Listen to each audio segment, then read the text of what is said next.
Broadcasting through our flagship station, KNYE in Pahrump, Nevada, and worldwide on the internet, this is Midnight in the Desert. I am your guest host, Tim Weisberg. Whether it's the brightest of day or the darkest of night, wherever you may be, it's time to hunker down for the next 3 hours as we enter into a world of wonder and weird that you won't hear anywhere else. And boy, are we going to get weird tonight, but in a good way, because we're going to be joined by our guest for all 3 hours, Paul Sinclair. We're going to be talking about Truth Proof. We're going to be talking about the Flixton Werewolf. We'll talk some UFOs. We'll talk all kinds of woo tonight. So this is the kind of night where you want to, maybe make yourself a cup of tea. Don't make that sleepy time tea. I made that mistake once, and now I can only use it when I have 8 hours to kill sleeping. But get a nice cup of caffeinated tea to keep you up. Turn on the lights, too, because it's going to get a little freaky. And then make sure that you grab a blanket because, well, it's that time of year. And it's the time of year where we like to talk about all different types of strange and unusual phenomena, but we'll be talking with somebody who researches that, and that's what he does. Paul Sinclair lives with his wife and family at the seaside town of Bridlington on the east coast of Yorkshire in the UK. He began his research into UFOs and other local anomalies in 2002, and he created the ILF UFO website as a platform for witnesses to share their accounts and experiences. Paul is a thorough researcher who is not content with hearsay or rumors. He studies and investigates his subjects to the minutest detail, then seeks out witnesses and documented evidence to back up his work. So we'll talk about that and how he got into all that it is that he does. And I promise you, you're going to hear some stuff tonight that you won't hear anywhere else. And Paul, thank you for joining us tonight. It's always great to talk with somebody who lives on the other side of the pond. Thank you very much, and it's a pleasure to be talking. I hope we're going to find something interesting. I'm sure the listeners, as you just said, will not have heard most of what I'm going to be talking about tonight. The research is ongoing, it's new. Well, it spans hundreds of years, some of it, but it's new to most people's ears, Tim. I think that's one of the reasons people tune into shows like this is because, enough people, they want to believe things. They might not believe everything that we talk about, but they want to believe that there's more to the world than what it is that we are told or what it is that we originally are introduced to. And it seems like you found through various, different cases that you've researched that there is more to the world than what it is that we know. And I'm sure that that's had a profound effect on your life. It really has. I mean, for me, this has been a lifelong journey due to the interaction with I'm reluctant to call them alien beings, just beings that I saw and had some interaction with as a child. And it weren't good interaction, I'd like to stress, but it sort of put me on this path. And it's not something that I jump up and down about and shout to everybody. Well, I'm not that obsessed that I believe everything that's seen in the sky is somehow UFO related, as in a spacecraft or however people want to perceive it. And likewise, the cryptids, Tim. I never really thought I would be sat here tonight or anywhere talking about things. The name, a werewolf, or some people like to term these things dogman. I know that's sort of a fairly new term for it compared to the werewolf, which is slightly older. But I've been told these things. The research that I've looked into, I reach out to people and various newspapers and people that know me, asking for stories, asking for accounts, but usually local to the area where I live.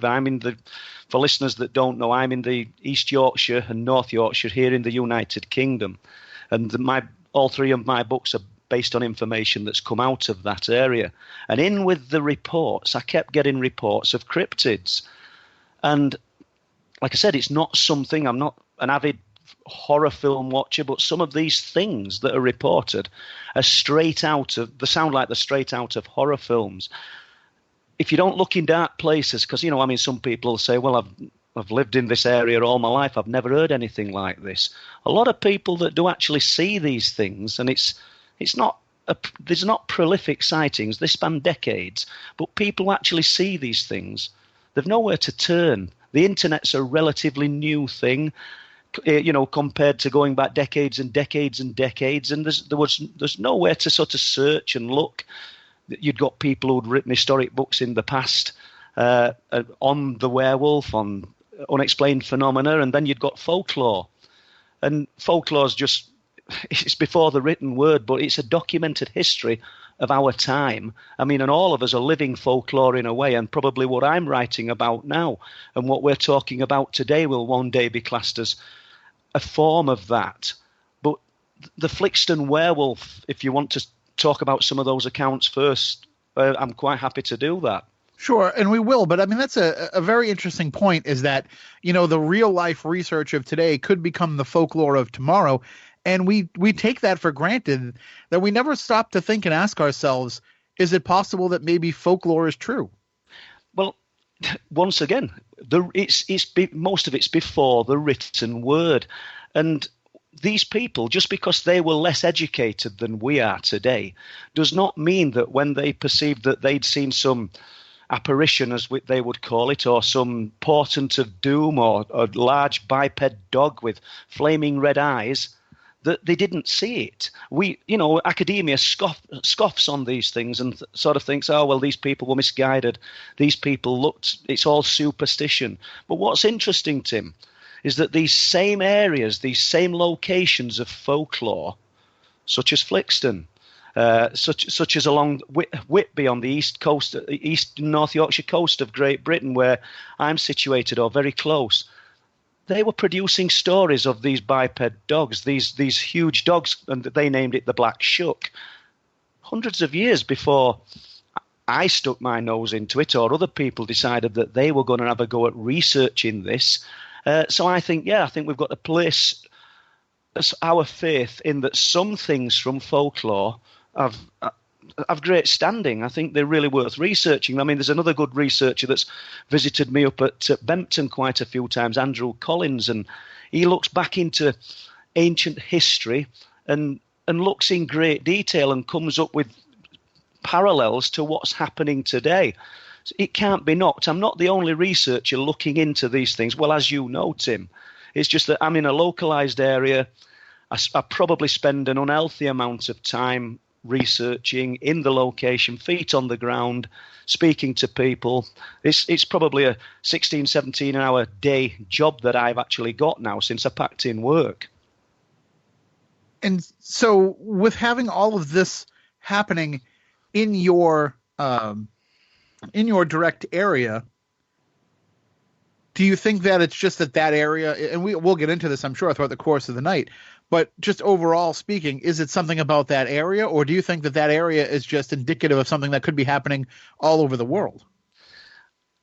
I think this area is of great significance, particularly Bempton and Flamborough, but Flixton and the surrounding area, if we stuck a pin in a map and went out to sea, because it's on the edge of the North Sea, say 16 to 18 miles, it would encompass all these other areas. And it's just like other parts of the world where you've got these areas of high strangeness. And I think they're probably thin areas in the world. I'm of the belief that a lot of this stuff, when people talk about UFOs and is it possible that they are visiting us from distant galaxies, they're already here. If people are reporting them, and have been reporting them for decades, then they're not visiting us from other galaxies and other star systems. These things are here. I think that they're probably interdimensional, and just as I could be on Radio 1, to term it easily, these things could be on Radio 2, and it's just the tweak of a frequency. And these areas, these thin areas around the world, because I'd like to call them multi-phenomena areas, because it's not just UFOs that are seen, Tim. You know, you've got the alien big cats, and we'll term it alien to the UK because we don't have native big cats here in the UK of any shape or form unless they're in a zoo. But these areas offer up sightings of black panthers and beige-coloured cats that look like pumas. In one instance in the 1990s we might touch on, there was a lion reported where police... 21 armed police officers searched for the lion over a period of days, and it were reported for weeks and then just disappeared off the map. And you've got, then again, we've jumped to the cryptids. Every type of phenomena seems to present in the multi-phenomena area, and it seems to me that location is key. There will be other places in other parts of the United Kingdom, many parts of the world where this is happening, and people probably aren't aware. I mean, I'm quite fortunate that I packed in work not because I've got loads of money, but we could sort of sustain ourselves at 48, and I've still got the energy at 56 today to go out, and I'm in these what I've called the affected areas early in the morning or visiting people throughout the day. I don't mean every day. I've got to sit down and write things up as well. But there'll be other areas that are just as active that people aren't even aware of. I never connected the dots straight away, what was happening in conjunction to other things around East and North Yorkshire, such as when what I've termed the light forms, the intelligent light forms, these spheres of light that are seen out at sea, the seen inland on the East Yorkshire wolds. That's the area of farmland. East and North Yorkshire runs for miles and miles, where these balls of light that don't just fly from anywhere, they just appear in the sky without arriving. They just appear and switch on and punch into multiples of 4s and 5s and then switch off and appear in a different part of the sky. I didn't connect the light forms to the cryptids. I didn't connect the light forms to the animal mutilations. But it appears that when these things are happening, when these things are unfolding, if you look carefully in archives going back decades, microfilm in various places around the area, you can find other similarities, you can find other anomalies that are taking place at the same time. It's just that they are so detached from each other that nobody really thinks that they possibly could be connected. Location could be the key, Tim. And I think that it's not a coincidence then that you are in that area. Somebody who looks into this is in the area where this kind of stuff happens with such power to it. Have you lived in that area your whole life? No, I lived in a place called Old Dennerby, a village in South Yorkshire, about 100 miles away, up until being, I think, about 25. And then we moved to Bridlington. I've been in Bridlington, over 30 years. So I've got a good knowledge of the area. I've split it into two, and the village of Old Dennerby, I've got part of my life in that area, and the latter part, over 30 years here in Bridlington. And everything's quite local. It's a small fishing town that I live in. Bempton, which features a lot in the research, is 3 miles away. Flamborough is a few more 5 miles away. Further inland, you've got, like I've discussed, the Wolds. 12 miles as the crow flies, you've got Flixton. And then further down the coast, you've got Barmston, and you've got reports of a creature there called the Beast of Barmston Drain. I didn't bring that story to fruition, by the way, listeners. Other people in the area around Hull and claim to have seen this thing. Interestingly, though, everything seems to link and run along the edge of the East and North Yorkshire coast in the area that I'm researching. And what drew you to that area originally? Was it just life? Was it work? Was it what drew you to move to Bridlington? Yeah, good point. I think as a child, my family always came on holiday to Bridlington and Flamborough, and I think situation arose where we thought, well, we can actually move here and have a better life. It's the house that I live in was a huge Victorian house. Like 6 bedrooms over 3 floors, and I've, as a joiner, as a builder, that's what I was for my living up until 48. I've converted this property to flats, and that's part of the reason that I'm able to do what I'm doing today. So yeah, better life, basically, Tim.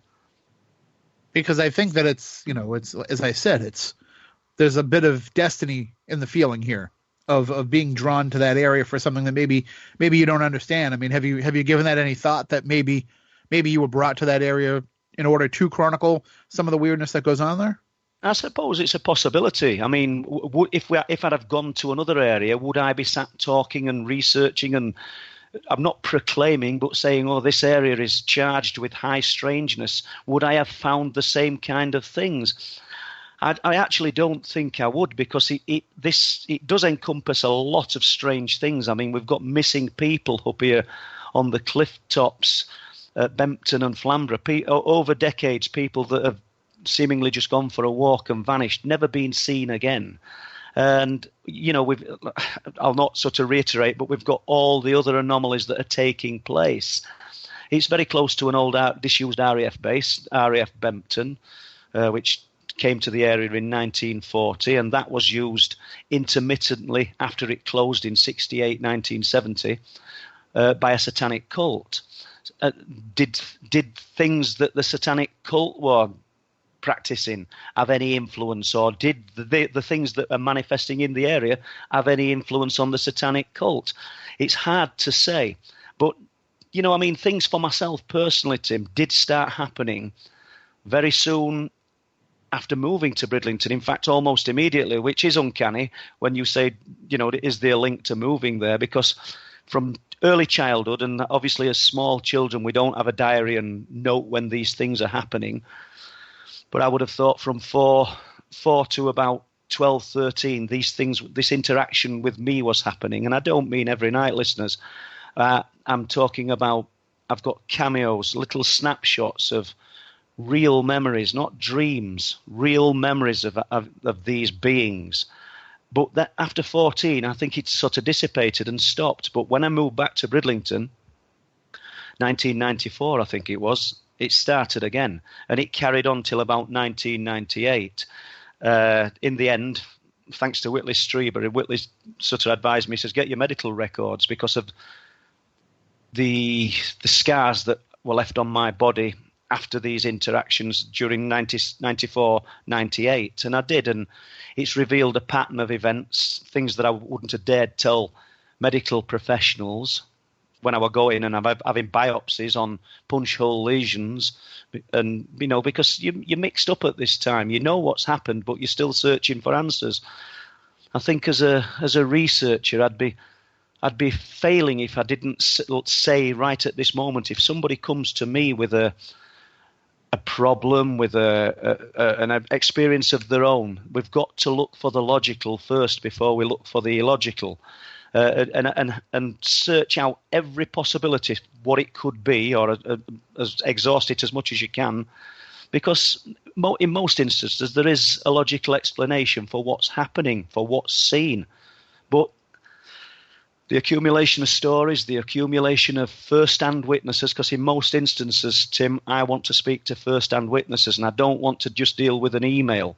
I want to speak to these people. I want to speak to them face-to-face. To gauge what I'm telling. I mean, I've got some incredible stories that I've not written about and I won't speak about because all I've got is email of a story. And I don't think I'd be doing the listener, myself, or anyone any favours by relaying these stories if I can't judge for myself that there is some grains of truth in them, Tim. Right. Everybody can be anybody can be a good fiction writer and send an email of a story they've completely made up. But you need to hear the people tell the story in their own words. You need to see the emotion that they share when they tell the story. That's where the judgment comes in whether or not somebody is believable, not in the words they put down on a paper or on a screen. Oh, that's very true. Honestly, I mean, there's a guy been emailing me for quite a while now, and I spoke on a radio show in 2017, and he emailed the presenter and told him what had happened. And I'm quite happy to talk about what happened to him now and two people on the cliff tops at Bempton. I think it was back in December. I might have got my date wrong. December the 14th, 2017, because I've spoke to the guy. And he's had a very real, very disturbing experience on those cliff tops. Equally so, there's farmers in the area, there's locals who've lived there all their life, and they would probably look at me and turn around and say, this is a load of rubbish. I've lived here all my life. I've never heard anything. Well, you won't do. If you're never in these affected areas, in the remote parts of these areas, late at night, in the early hours of the morning, if you've never had an experience or you have had an experience and you don't want to share it with other people because the reaction you're going to get is, you're a lunatic. What are you talking about? Can you hear what this guy's saying or this lady's saying? And that's the reaction.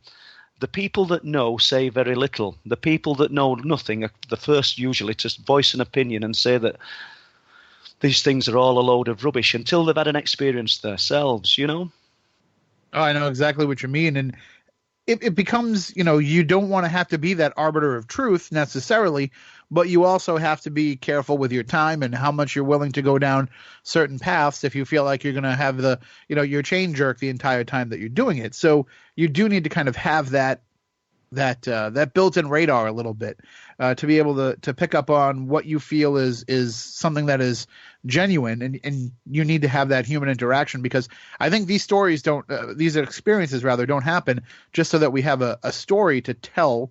They happen so that we have a conversation to share with other people.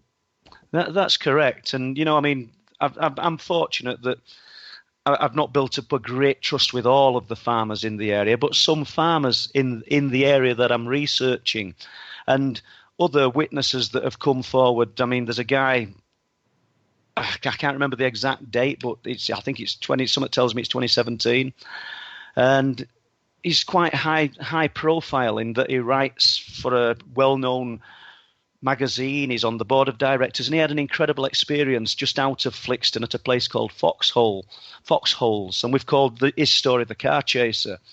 And this guy was terrified, and I chasing is probably the wrong word, pardon the pun, but I chased this guy for quite a while. I'd found out about the story off a friend of his, and he was so reluctant to talk about it because he feared that if any of his peers, anybody knew what he was claiming to have seen, and in view of what he writes about, wildlife and things, he would become a laughingstock. So he's been hit with an incredible truth, but it is a truth that he don't openly say that he's seen. And a lot of people immersed in this brain freeze that is the paranormal, well, let's encompass it all, are in a similar position. They see and experience things, but they close down. They just will not talk about it because it's so. The people that haven't experienced it, the people that just sit there watching, got 9-to-5 jobs. I mean, I did one of them for years. I'm not knocking people that work. We've all got to do it, and that's the way of things. But come home and just maybe have a beer and sit watching the TV, go out on a weekend and never experience anything. They think, a lot of people think what we're talking about tonight, what I'm going to be talking about with Flixton, with my own experiences, think it's a complete load of rubbish. But it's not. There's a real truth to this. And I've spoken to far too many people and seen the emotion and the changes it's had on people not to believe that. And particularly my own experiences.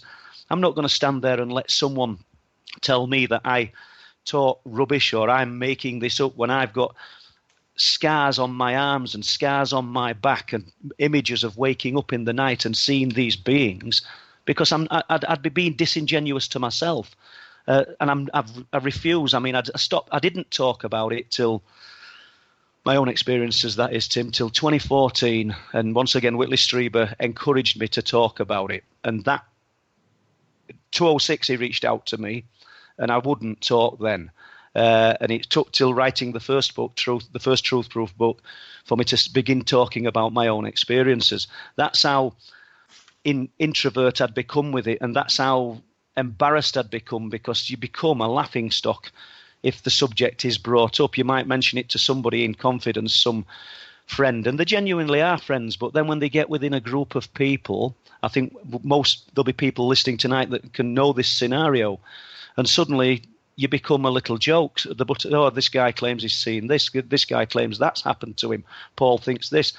And you're batting off, they basically are insults. You're batting off comments and trying to explain yourself. And basically, the English language or language itself is not equipped to deal with the things that we are seeing and experiencing.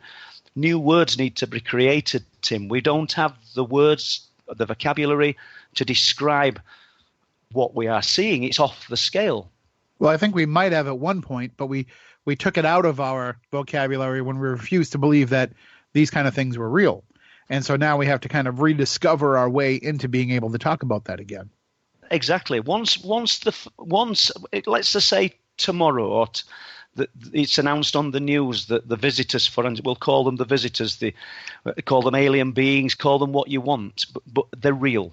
There's proof, and we've known for years, and these things are real. And once they're named, and we have a name for these things, in my 5th book, I'm calling them the night people that I had interaction with, but we have a name for them. That's what we'll call them. Once they become real, then we can that it's accepted by the populace as a whole.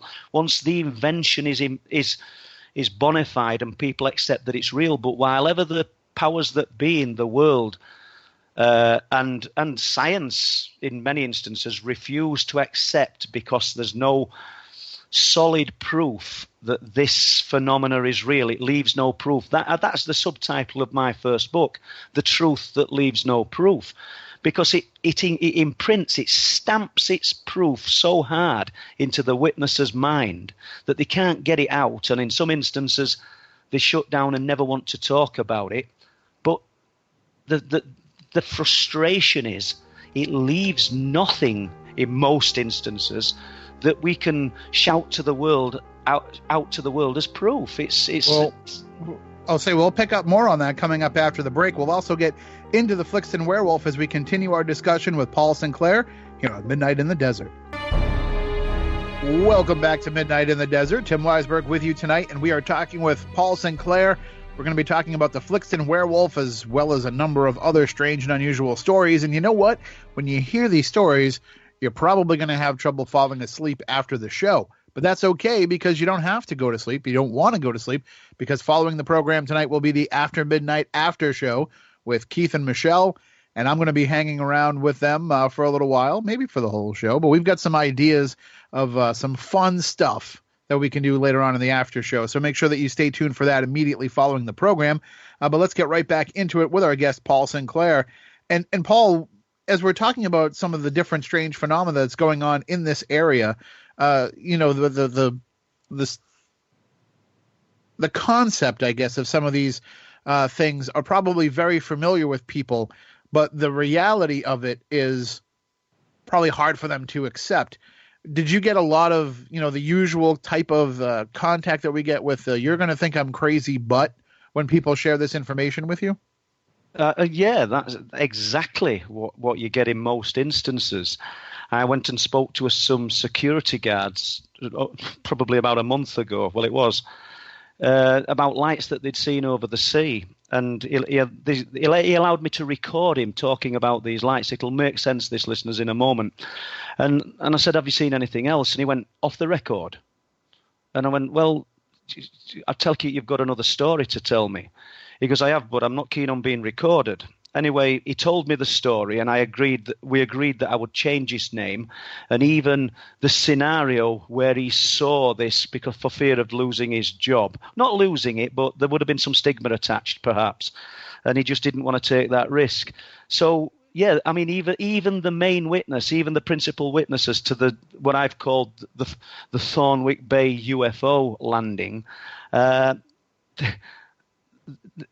they're not refusing to believe what they've seen themselves, but due to the stigma attached to what they've seen, they're in fear of talking about it.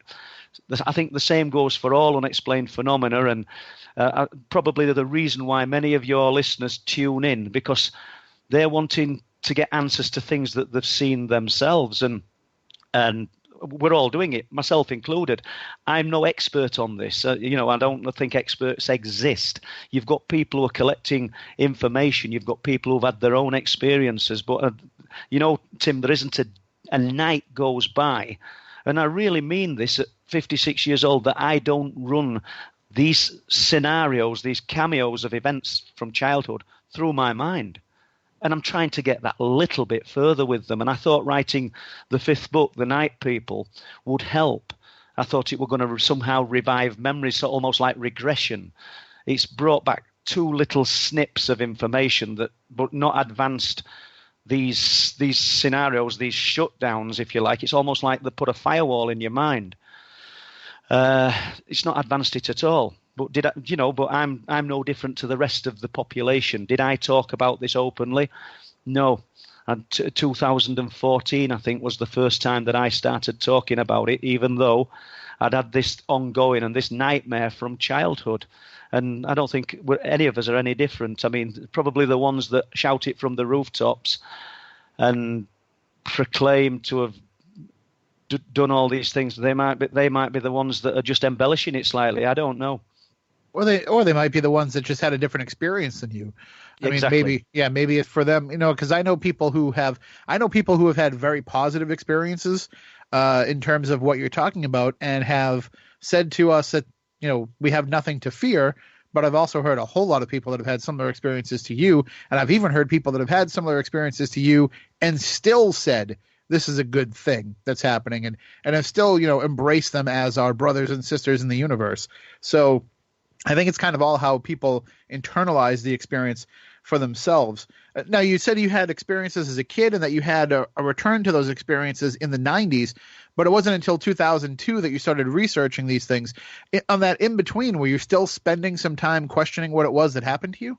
Yes, it was never out of my mind, Tim. And I really mean it. It was never out of my mind.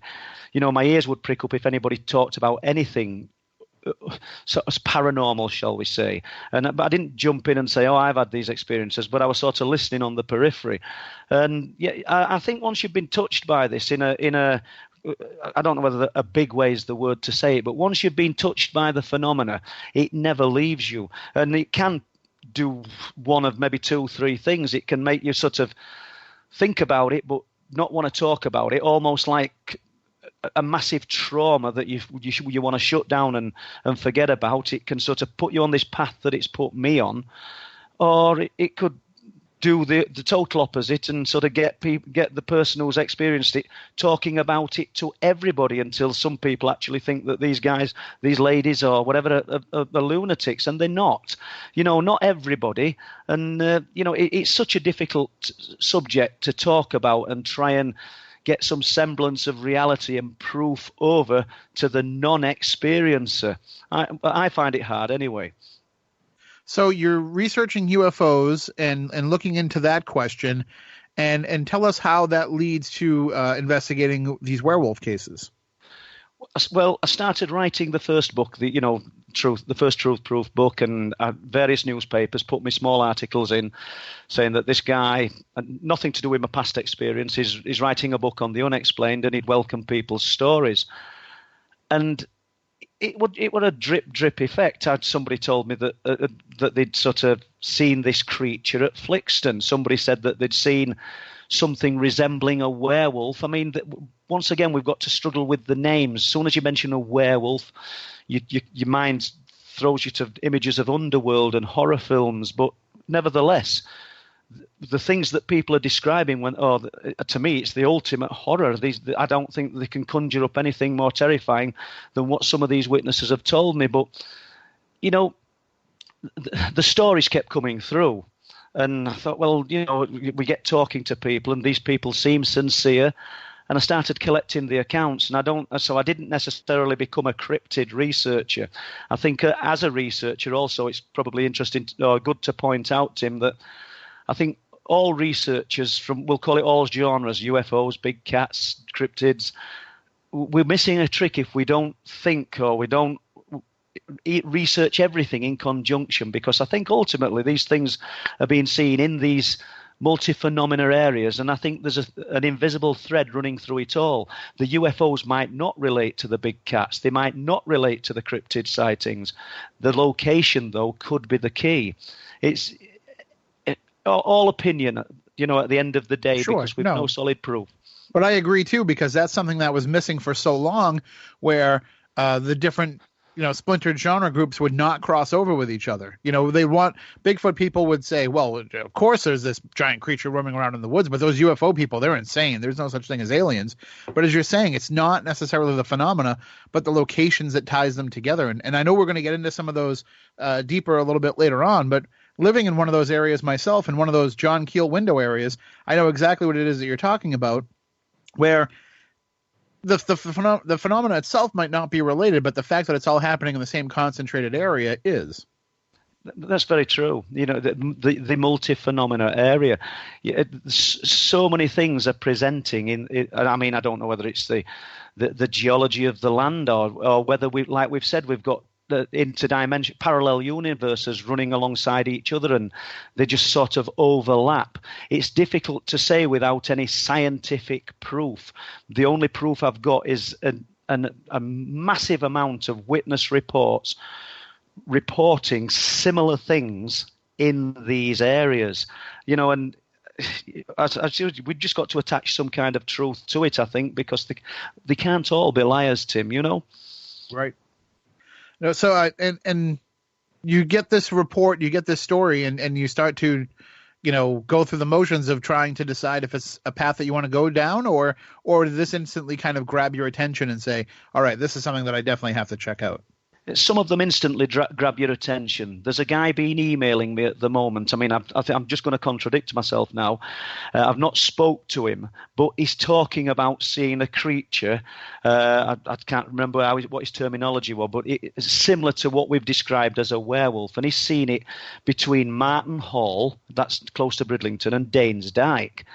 It's grabbed my attention because of his description that he's given of this thing and the fact that I've got reports of this fur-covered bipedal creature in and around Danes Dyke, which is an ancient earthworks about 3 miles from where I'm sat now that runs approximately 4 miles, cutting Flamborough Head off from the mainland. It's Neolithic. It's approximately 3,600 years old. And quite why they built this, is not known, but Danes Dyke itself has got stories of ghost apparitions, the White Lady. But when you actually get down to the actual witness report, they've seen a sphere of light in many instances. They've not seen this apparition of a floating woman, a White Lady. They've seen a sphere of light, but folklore tells it as the White Lady. But, once again, stories from folklore, from Danes Dyke going back hundreds of years, but we're still getting these reports in present day.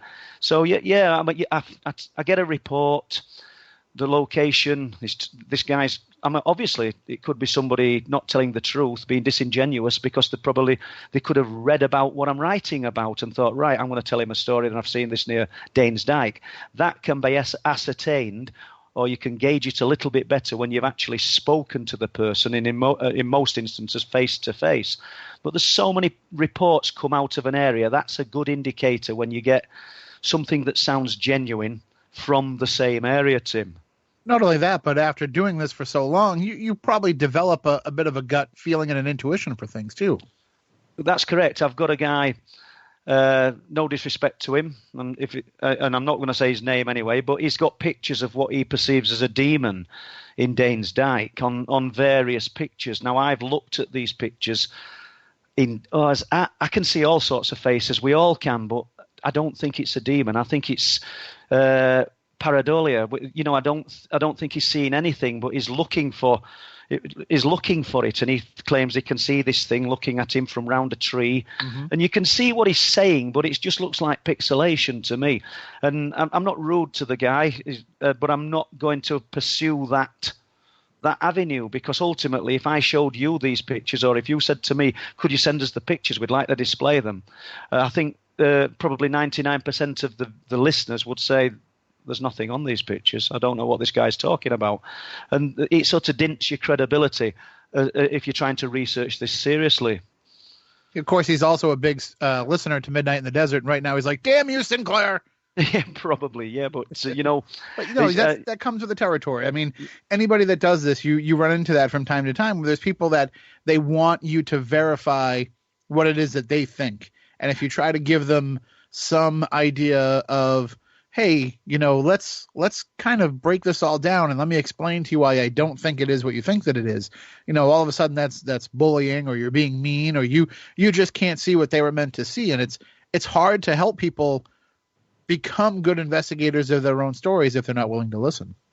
That's true. And I can be wrong. I don't mind being proved wrong. Tonight, just before I came on here, I had a quick look on Facebook on the Truth Proof page that I've got, and there's a guy, full respect for him, but he's put, I think he said he's spent 25 years around Flixton, rabbiting and doing various things with his dogs on a night, and he's never heard of the Flixton Werewolf, and spoken to many farmers who've never heard of the Flixton Werewolf. And I'm not in a position to argue with this guy, and I politely said that in roundabout terms. But it doesn't stop these people that have come forward and spoken to me from telling me their accounts. Likewise, there's a guy at Flixton, a farmer. His first name's David, and he said to me that he's got 5 generations at Flixton of family, and they'd never heard of it. But he's given me two stories of his own and from his own family that are equally incredible and nothing to do with cryptids. But I dare say if I relate those stories tonight, well, one of them in particular, anyone listening who lives in the area will say, well, I've never heard anything like that. Nobody's ever spoke about that. It's a lot of these things they're individual to the witness. It's not something you couldn't go to Flixton tonight or tomorrow and have this experience. There's years, there's decades in between. This story doesn't start with Paul Sinclair. This story goes back probably 1,000 years, to the 10th century, and even further back. To Middle Stone Age, so we can forget 10,000 years. We go to 9,000 BC, and it potentially could go back that far to the early people of Flixton Starcar who settled around Lake Flixton at the end of the Ice Age. These were the first known people to stop being hunter-gatherers and actually settle in one location. There's evidence of Britain's oldest house at Flixton. Does that mean there's a werewolf? Of course it doesn't, but the area, the land is ancient.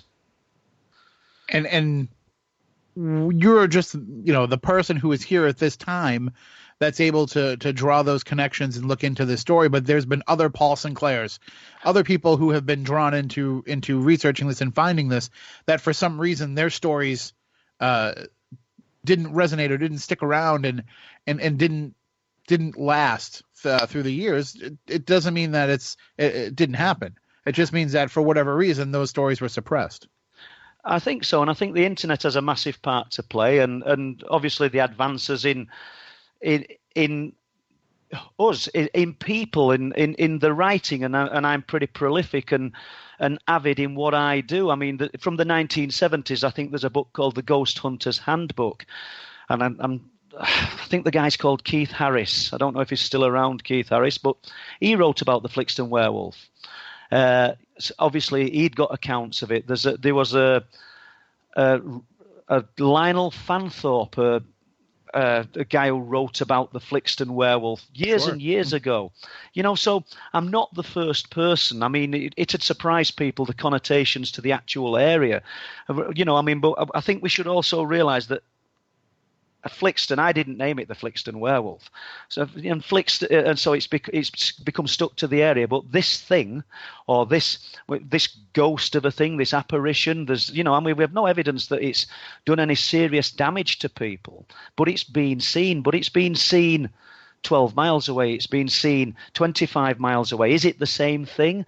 Are there a multitude of these things manifesting in these affected areas? I really don't know, Tim, but Flixton appears to be the hub, but I'm getting reports from around Bempton and Flamborough. I'm getting reports from Danesdyke.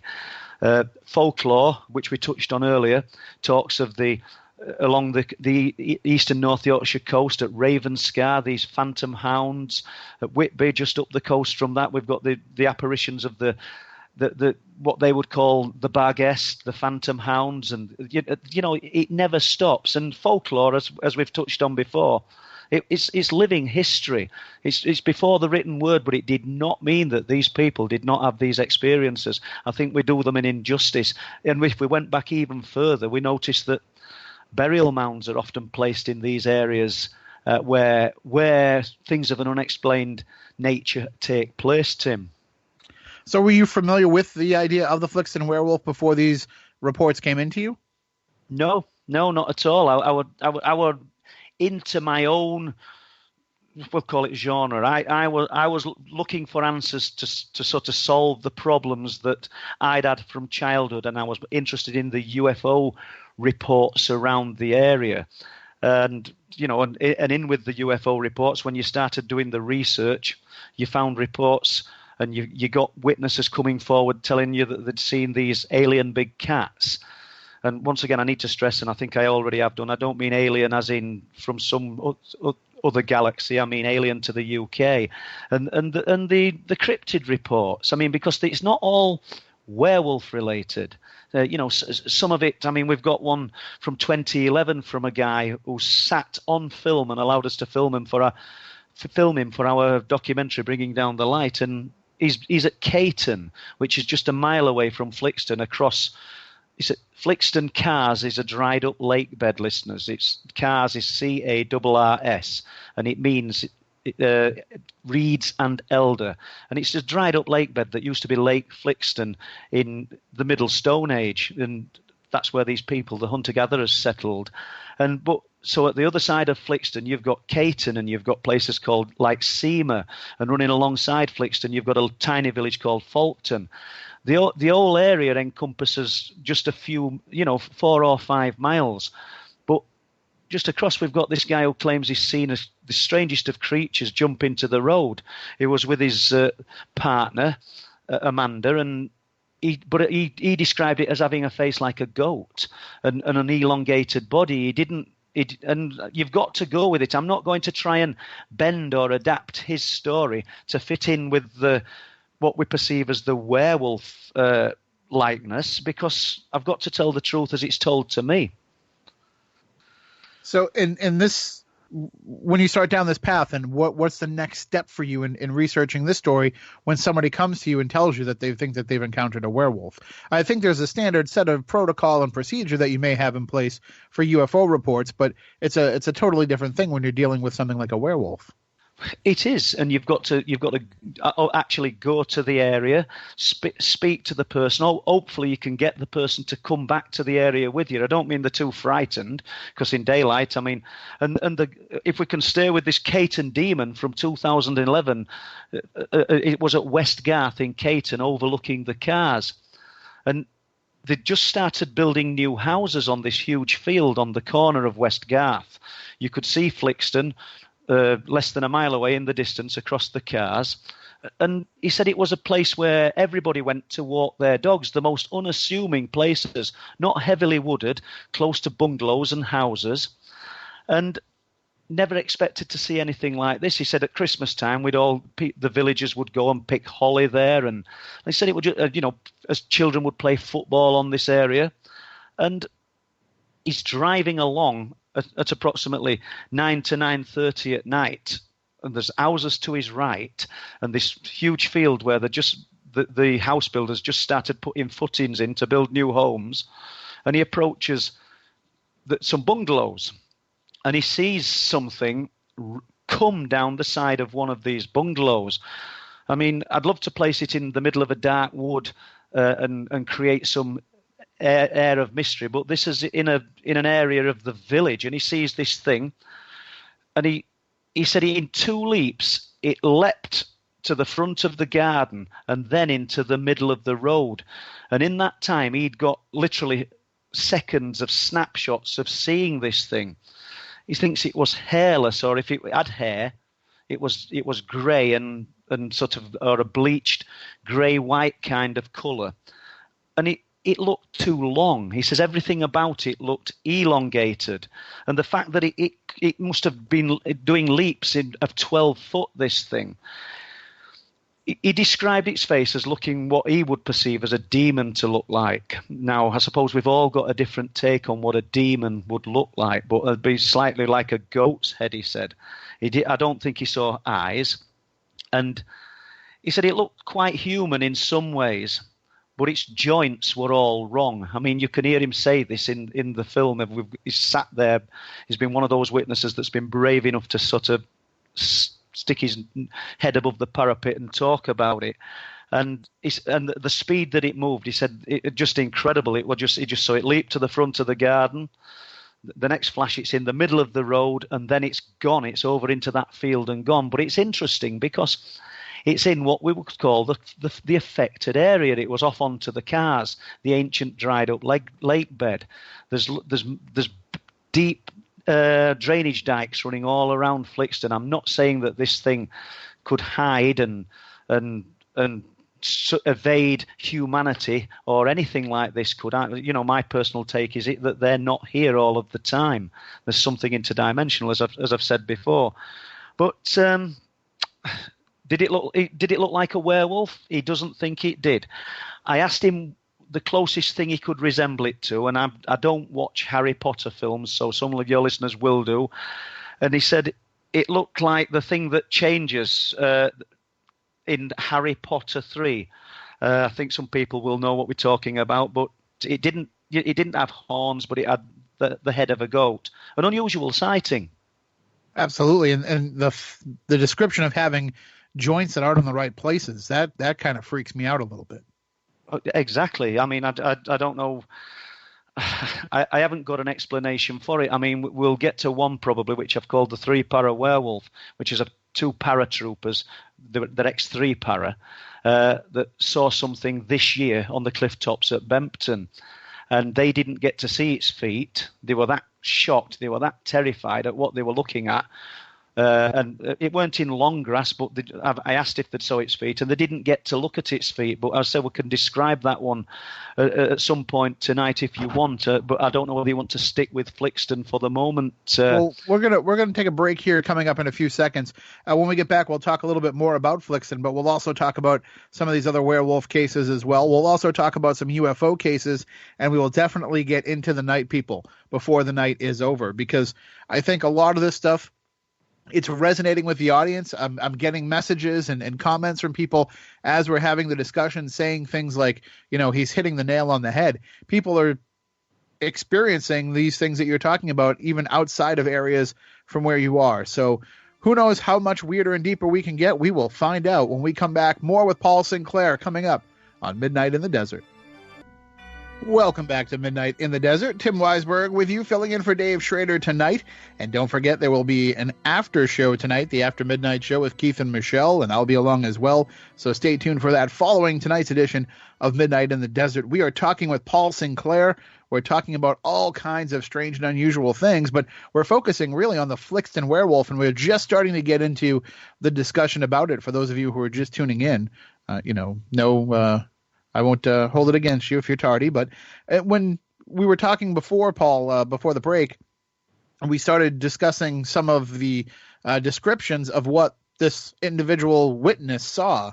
Where did you go from there with your research into this? Did you try and see if there had been other reports that had been going on that were similar in appearance, or did you start asking around for other people? It's always a dubious thing to get a report like that, because you get very excited about it, but then at the same time, you can hit a brick wall pretty easily with where to go to try to see if there's been other such cases. Tim, you're spot on, and you soon do hit a brick wall. I mean, this guy's sighting, his partner saw it, but he was driving, so she didn't get. I don't know what she was doing. She's probably not as focused as he was, but I went on to the cars. I met a lady who had previously seen a Black Panther in the same area, called Christine, and I mean, she was as shocked as anyone. I'll stay with your sighting in a minute.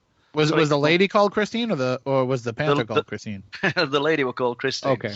And she'd seen a Black Panther in the same area. Once again, we've got the area throwing up different things, but via speaking to Christine, who kept horses on a farm quite close, I managed to speak to a few other people. Nobody had got a sighting or a description. I mean, I'll be honest with you, nobody said they'd ever seen anything like it, including the Flixton Werewolf. I mean, we have got farmers who've said they've seen it. There's one that is not in denial, but he won't openly talk about seeing it. I got to this guy via a contractor who were working on his farm, and he'd seen this thing, which we will probably cover as we start going through these accounts, running across the cars in daylight.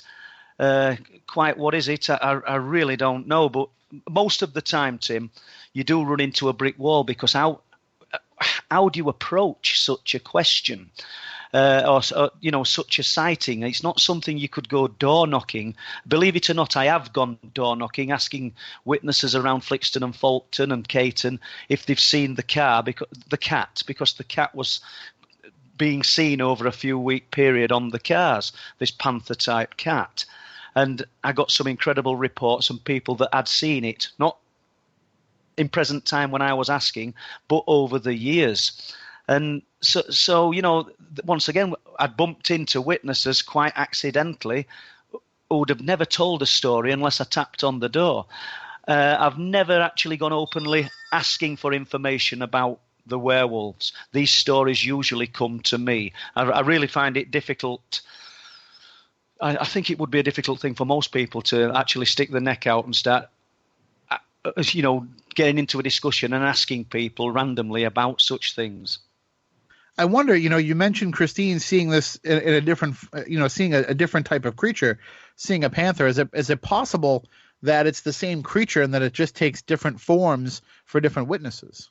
It's interesting. There's a story, a bit of research. It's not my own. It's still on the internet, I think, but I've sort of included it. I don't know. It's from an actual witness who claimed that as boys, I think the group of 2 or 3 boys looking up onto Flixton and Staxton Wold.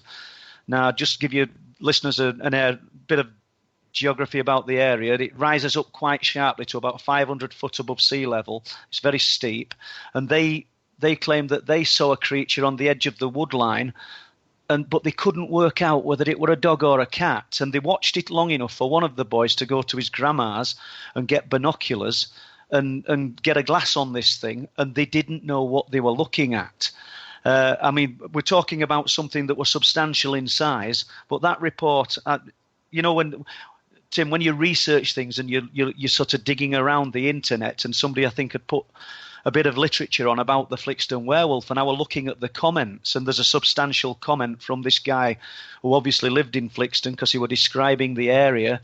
Well, I know he did because I tried to trace him, and there was people that I knew in the area actually knew this person. But he's left this comment, and he's left this a few paragraphs about what he saw as a young boy with 2 other friends. So jumping back to could these things somehow transform and come in other guises? I'm not going to rule it out. I simply don't know. But they did have this sighting, and they couldn't decide whether it were a dog or a cat. And did you start looking into some of the kind of the original origins of the werewolf legend? Because that's a question we got from Jeff. He wanted to know if you know how the whole legend of a werewolf began to begin with. I mean, not even just the Flixton werewolf, but just werewolves in general. The legend of the werewolf in general, Jeff, you might know more about it than me, but I can go back quite a long time, quite a long way in this area. So Flixton itself, in the 10th century, and so we're looking at 925, 940, in the reign of King Athelstan, a genuine king. There's no fantasy about this. This is real documented literature. He had a refuge built at a place called Spittal Corner in between Flixton and Staxton to protect travellers from an infestation of savage beasts. That's what the old writings say. And I think it says, "Lest they be devoured." He charged a knight called Acehorn. I mean, it sounds like a movie script, but these ancient writings do say this. Obviously, he didn't build it with his own hands, but to instruct people to build the refuge. We've also got to understand, we're talking to Jeff here, that in ancient times, wolves, probably bears, would have been prevalent in these areas back in 925, 940 AD. But it's the way it's described, and there's other bits of ancient writing saying that the wolves preferred the blood of the victim to the meat of the victim. So we've got this ancient refuge built. Now, old writings also say that a second refuge was built, which is highly unusual, a little bit further away in Flixton itself, and that one was called Carman's Spittal. I think we've probably got the earliest origins for the name of a hospital, a spittle, a place of refuge. Oh. And we couldn't establish where Carman's Spittal was, but interestingly, the Flixton farmer that I spoke to, and I said he's got some equally interesting stories to tell me, tells me that his family, who go back 5 generations, know that their farmhouse is built on the ruins of Carman's Spittal, which is something I will be following up. But going back to Spittal Corner and the refuge built in 925, 940 AD, I think it was 937 exactly, when you get to Flixton and you look into the history, you find out that it used to be called Wolfland. Which does that mean there's a werewolf? Of course not, but it's interesting, the connotations to the wolf. And this isn't Paul Sinclair making this up. Flixton, a certain part of Flixton was called Wolfland. 2 miles away from Flixton, still directing this question, these little bits to Jeff, who was kind enough to ask this.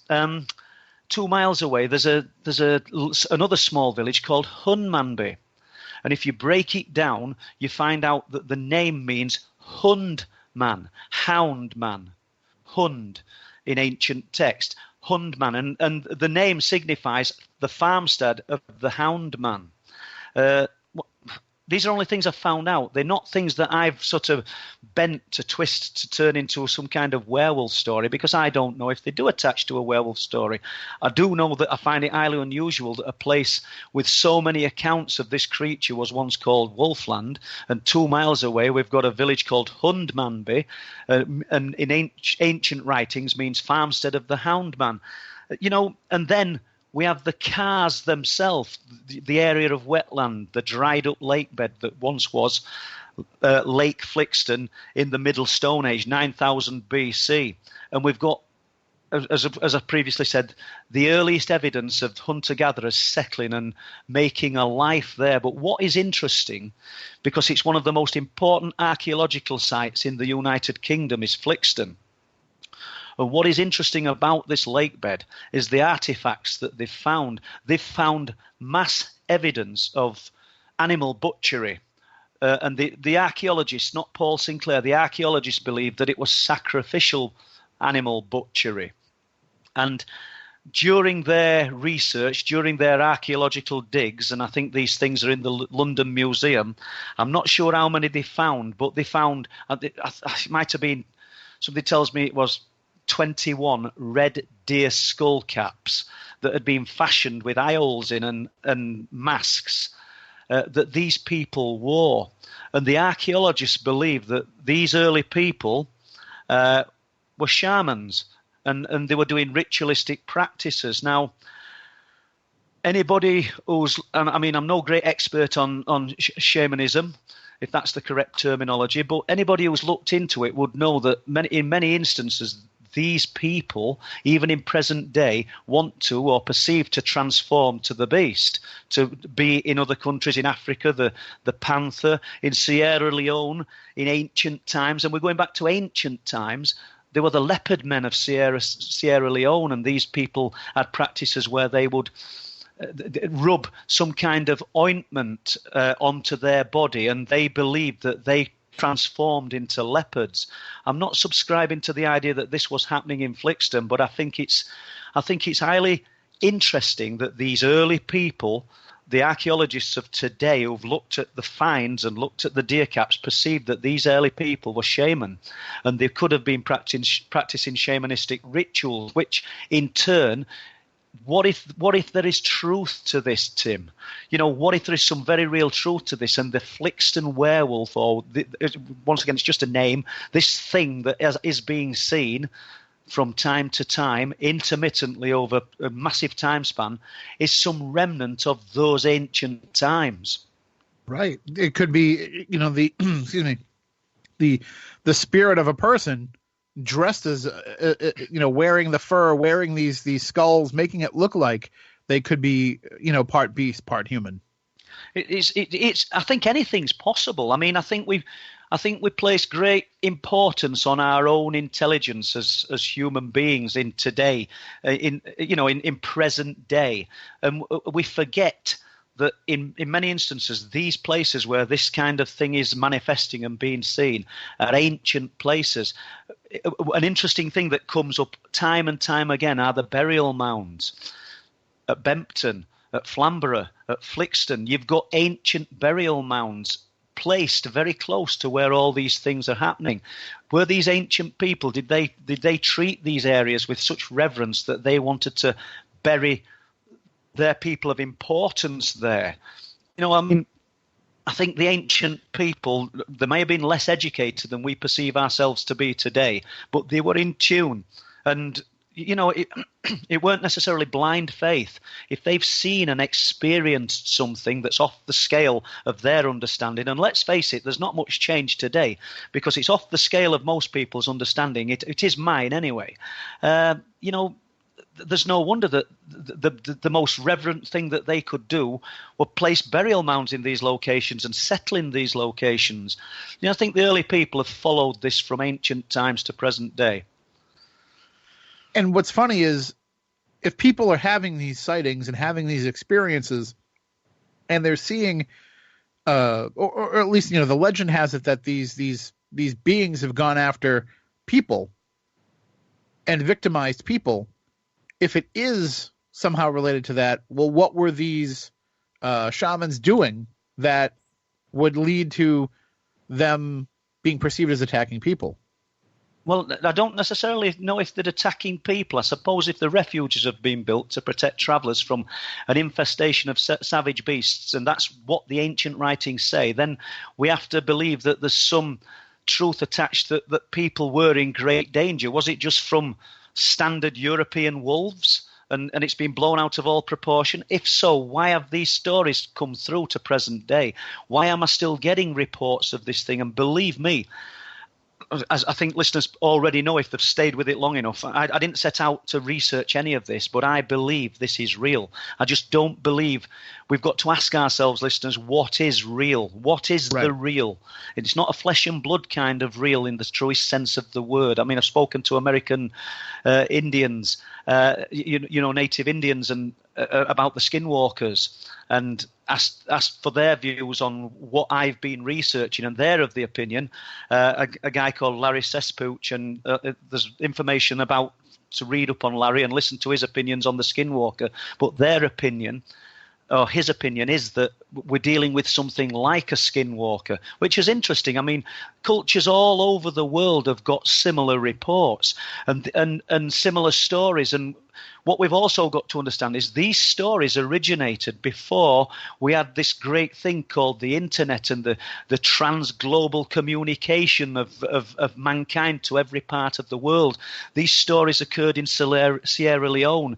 In ancient Egypt, we've got what we could perceive as the dogmen, as in Anubis, and they've all got a common role. The Egyptians think that Anubis was the guardian of the underworld. So, and I think it's in Aztec culture, the Zoltol, which was a guardian of the underworld, all in times before each culture didn't know each other. The American Indians and the skinwalkers. So the common link, the common thread is a bipedal dog-type creature that's seen in many cultures around the world, spanning hundreds and hundreds of years before these cultures mixed and exchanged stories. There's truth in this, Tim. What is the truth? I don't know, but there's truth there. And it's not the only place that these type of creatures are being reported either. No, it isn't. No, I mean, and like I said, they're being reported all over the world. And whether there is some shamanistic element to it, I don't know. I just think it's interesting to throw it into the mix, and also give listeners a background of the area and why Flixton has these connotations to the wolf and the surrounding villages, as in Farmstead of the Hound Man. Do you know there's a farmer jumping from the werewolf sightings momentarily? There's a farmer in Hundmanby, which I've just mentioned, and I would never dream of mentioning this guy's name, but he had an incredible UFO sighting. I think it was 2014. Perceived this monstrous boomerang-shaped object above the farm. Absolutely incredible sighting. He's got the farmer, and he's not going to advertise this, and nobody knows who he is anyway, but he's got the farmer so fixed that he has a mattress in a trailer, and on clear nights he pulls the trailer out and lays on the trailer looking for this thing. Yet to the world he won't talk about this. I've written about it in Truth Proof 2. I've written about his initial sighting, but the other things that have happened. These things are life-changing for people, Tim. Oh, absolutely. I mean, how can you go through something like this and not have it shake your worldview and change everything that it is that you thought that you believed? This is very true. I mean, some of the sightings from Flixton, I've got reports from the 1940s, as well as we've got these ancient stories from Carman Spittal and the actual Spittal Corner refuges that were built. I mean, I've seen the documents to the refuge I visited, which is now the Spittal Inn. There's a public house and a restaurant built where on the old farmhouse, and before the farmhouse was built, this ancient ruin of the protection for travellers was there. And I visited this place and sat with the then owners and looked at the deeds to Carmen Spittal, and they're on parchment, and they do say these things. There's ancient writings by a guy, I think it's from the 18th century, who's written about this as well. So Paul Sinclair is not the first person to latch on to the idea that there's something very strange about this area. I'd like to impress that. And interestingly, whilst talking to the lady who was the landlady of the Spittal Inn, I think this is probably in about 2015, I went and sat and had an afternoon talking to her and looking at these deeds. She looked up at Staxton Wold, which is, as we've just described, 500 foot above sea level, the highest point of land around. And it could have been tongue-in-cheek, but she just said it. I weren't expecting it. She said, I think there's a Bigfoot lives in those woods. I don't know why she said it. She didn't joke. She knew what I were looking into, but she come out with that comment. And another interesting thing, Tim, is the military installations. On the coast of Bempton and Flamborough, and we'll jump back to Flixton in a moment, you've got the disused RAF Bempton, 1940 to 1968/70, and its use after that. It was an experimental station twice in its operational lifetime as well. But at Staxton and Flixton, you have RAF Staxton Wold on the top, surrounded by this woodland. RAF Staxton Wold is the oldest operational RAF radar base in the world. Obviously, that doesn't connect it to a werewolf, but you seem to have military installations around these areas of high strangeness. Before it was an RAF base, sort of hundreds, if not thousands of years before that, it was a Roman hill fort. Very close to the RAF base, you've got a series of burial mounds called Sharp Howe. It's a barrow cemetery. A round barrow is, for listeners that don't know, and I'm not insulting anybody, most of your listeners probably do, but these are Neolithic, so we're going back to 3,600-year-old burial mounds. But this is a barrow cemetery very close to RAF Staxton Wold, where in the 1940s, there was a sighting of a werewolf or a bipedal dog by two young boys. I mean, it was, I think, the date, and one of the guys has told me, the other one's passed away, was about 1948, and it was at Sharp Howe on the burial mounds. And he described it, and they were aged about 11 years old, and they could play out. It was sort of a late summer evening, and there's none of the dangers that we perceive today of, in them days, I suppose you could leave your doors unlocked. Sure, it's not like you could. And these young boys were up around the burial mounds. Now, I've been there. I think I've sat with my back to the exact tree. And he said, we're walking towards the mounds. They probably didn't even realize they were burial mounds, these as young men. He said, and it were there. This thing was there. And he said it was crouched or sat on its haunches, fur covered, not highly muscular, but it had the head of a dog, and it was looking at something in its hands. They were his words, not paws. He said hands, and it was sat like a man. So if you pictured yourself, Tim, back against a tree, crouched down, sort of legs slightly spayed, looking at something in your hands. He said this thing then just slowly lifted its head and looked at them. 1948. I said, what did you do? He said, we turned and ran. Now, that does not sound like the actions of an apex predator. It didn't pursue them. They're there to tell the story. 1948 till present day. And I need to also stress that when I first started looking into the stories, not necessarily door knocking, because we've just said we've not done that, but I'm talking to people and trying to get some information. I spoke to this man probably 2 years before and asked him what he knew about these stories, and he said it was a load of rubbish and he'd never heard of it. And I bumped into him again, and I told him about Flixton once being called Wolfland and Hundmanby, Farmstead of the Hound Man. And he said, you've got that far, have you? I said, yeah. He says, well, I can tell you, I've seen it. And he related this story from 1948. That is the difficulty, not just for me, probably for every researcher, trying to get to the actual truth of a story. That story would have probably gone to the grave with this man. It's so difficult, Tim. I would think so, yeah. And I think part of the what you're describing and having that that reaction from it, it seems like there was a humanity there. It seems like there was something there with this creature that they saw to suggest that, it's not completely savage and animalistic. I would agree. Like I said, I've not heard of these things attacking people, although there are podcasts and radio stations I know all over the world where people have said to have had terrifying experiences. And I think that's the thing that we've got to latch onto, the terrifying experience, the extreme fear that these things instill in people. In 2016, 17 and 18, around the area of Bempton and Flamborough, there was a series of animal mutilations which we might touch on. And I worked with one of the farmers extensively trying to solve or decipher what was killing his livestock. And I went with the intention of looking for logical explanations and never mentioned anything of a paranormal nature. But we've drawn a blank, and the police were involved as well. I found out about this in December, New Year's Day 2018, that these things had been occurring.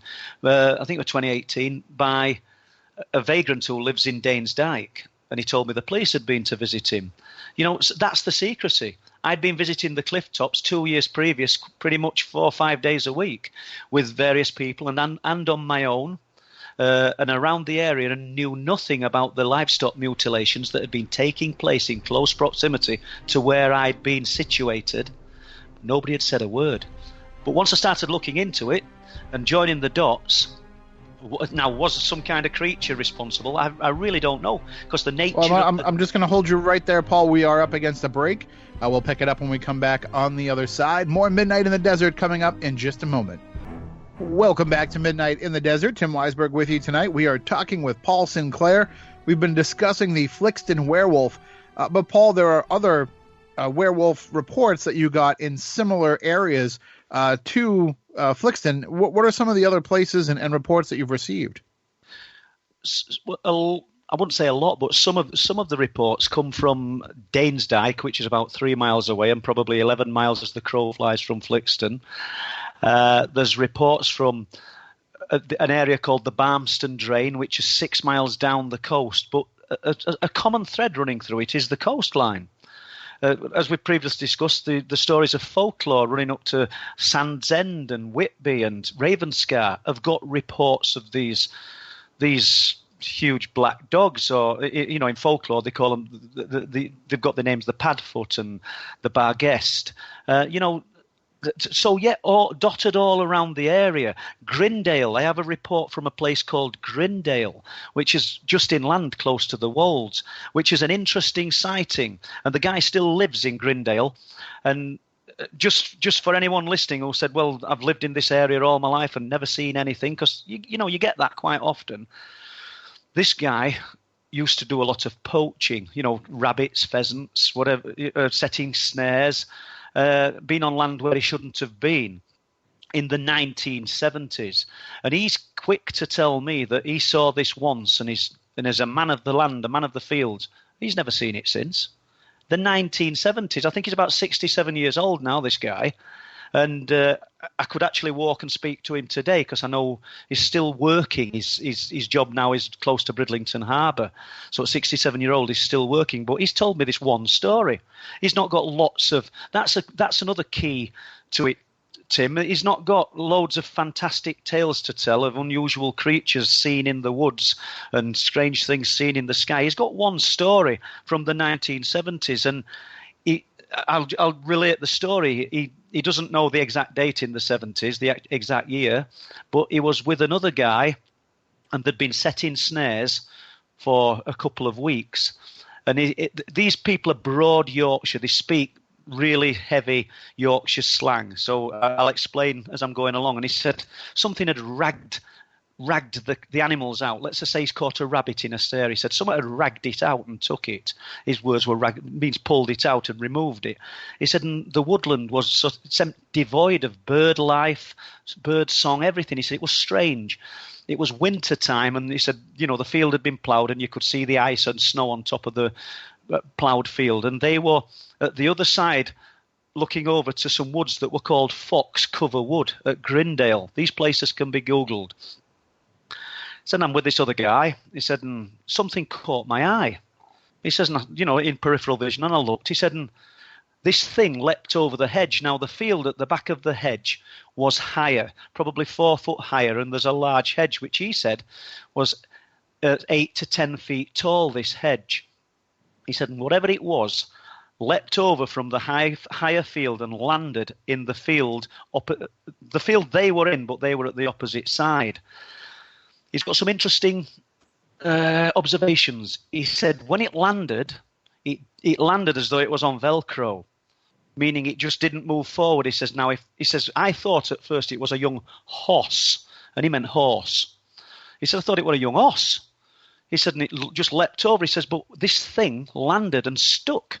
He said a horse would land, and after the momentum would have to propel it forward. Just like anything, a dog or even a human that's jumped, you can't just stop instantly. He said, but this thing just stopped. He said, well, it looked over at us. He says, and I've never seen anything as evil in my life. He said, it looked like a bodybuilder. It was on all fours, covered in hair. He said, the face of a baboon. So not a dog. It said, if he's going to give me a likeness to its face, he said its face resembled a baboon, and it had what looked like the mane of a lion. Very small waist and no backside. He swore, he used the crude terms to this.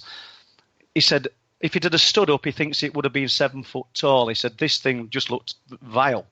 It was a brindle colour. You picture boxer dogs or Staffordshire Bull Terriers. It was a browny brindle colour. He said my mate... He said, unbelievably, started whistling. He said, and this thing's looking at us. He said, I went under the hedge to try and get a fence stave, a pole. He said, but in reality, we wouldn't have been able to do anything. He says, but it just looked away from us, set off running and ran into the woods. 1970s, Tim, and he's never seen anything like it before or since. A one-off strange report from Grindale, which is 8 miles from Flixton. So do we change the name? Do we call it the Grindale Werewolf? The Flixton's just a name. It's just right. Fixed to it. Yeah, it's just a way to kind of, give the story some resonance and to give it kind of an idea of where it could be. But yeah, we see that happen. And I know we'll talk more about some window areas a little bit later on, but I live in a place called the Bridgewater Triangle. And when Loren Coleman coined that term in the 1970s, he was talking about, the 3 towns of Bridgewater: East Bridgewater, West Bridgewater, and Bridgewater proper. And he wrote about it in his 1983 book, and it was still defined that way. And now here we are, 35 years later, and the Bridgewater Triangle is a huge, all-encompassing area, but it still retains that name because it's just an identifier. It's just something to give it a feeling. That's correct, and yeah, I would agree. That's why I'm keen to emphasise, in case anybody thinks I've just latched onto werewolf stories and thinking, I'll call it the Flixton Werewolf. It was the Flixton Werewolf before I investigated this. People had, obviously because they'd seen the information relating to it and probably spoke to, I would have hoped that these other researchers have spoke to people local to the area and actual witnesses, and it became known as the Flixton Werewolf. The dog cat, as I wrote about it, I've just looking and during the break, and it was from 1985.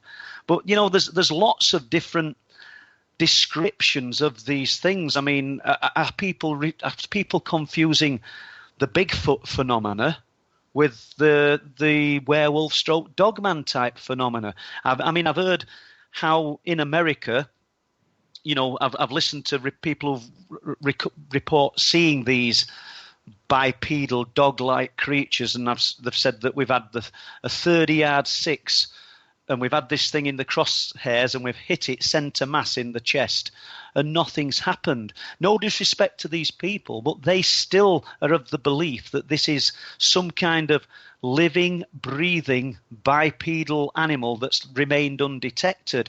Now, I could be wrong, but if it's a living, breathing thing, if it bleeds, it can be killed. And if you've hit something as you perceive centre mass and it's had no effect on it, we're looking at something that is different. Its physical makeup's different. Its origins are most likely different. and it seems to be. I'm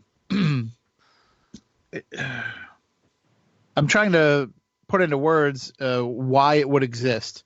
Well, it's difficult to say why it would exist, because if we're dealing with something from another sphere of existence, we're trying to think of why it would exist in human terms. It's like that's right, exactly. That's what makes it hard, is because we're trying to put it through our own lens. But this is exactly true. It's like the alien abduction scenario, to jump to that temporarily. We're trying to think what these beings might want from us, and what they want from us we might not have even considered. They might be interested in human emotion. They might not be interested in anything about the physiological makeup of Paul Sinclair. They might be interested in extracting something that's created due to the extreme fear that they induced into him as a child, and the procedures that were done what were to induce the fear. It might be chemicals that they actually know. I mean, if we can believe it, and these things can actually speak into our mind without audibly hearing them, they might know the workings of the human body far better than we will ever understand or ever perceive, and they might be able to trigger reactions within the human body that create chemicals that they need. I know it's all hypothetical, but what I'm trying to get at is we have no concept of what these creatures, what these beings want from us. All we can do is try looking from through human eyes of what we would want from the animal kingdom. What can we extract? Because we as human beings, if we find something, we exploit it. If we can eat it, we'll eat it till it's extinct. We're not really a nice species, but these outer intelligences, these things from the outer nowhere, this exotic science, we have no idea what their motive is or what their agenda is and what they derive from us. Some people may know, and they may have the actual genuine bona fide answers. I don't, and I've yet to listen to someone that does. Well, I mean, often I think that if something isn't a flesh and blood creature, that it has to exist for the paranormal doesn't happen if there's nobody around to perceive it. It's something that I've always said for a long, long time. But, you just made me think that that's just egotistical to think that. And why does it have to be that way? Why can't these little flickers of things just happen in the natural world? And it just so happens that we're there to experience it now, but they happened in all the years before we were here, and they'll happen in all the years after we're long gone. Good point, but your original analogy could be right as well. You see, that's the great. There could be grains of truth in all of it, and that is the great difficulty. We just don't know, and I think as we're all sort of feeling in the dark to try and get an handle on what this is. But I think amazing radio shows like we're talking on today, and relaying accounts reaffirms to listeners who've had their own experiences and are looking for answers that, they're not going mad. This stuff is real. Just because science won't accept it in many instances. I mean, a lot of people in the scientific community do know this, but won't put their heads above the parapet, because obviously people have been searching for answers. I mean, just because I'm not called a scientist and you're not a scientist, Tim, and other great researchers, I'm not labeling myself as a great researcher. Other researchers aren't scientists. When you've invested decades into something, looking into it, you're not doing anything any less just because you're not working in a laboratory. I mean, a lot of people sit behind the laptop screen doing the research and call themselves researchers. They don't actually get to speaking to people face to face and get in these affected areas and see whether they can experience something themselves. And I think that's what we've got to do. The stories. 2006, if we stay with the cryptid, if you want to do, Tim, I mean, we've got some young guys at a place called Harwood Dale, which is in North Yorkshire. We've slipped from East Yorkshire to North Yorkshire, 12 miles away from Flixton as the crow flies, approximately.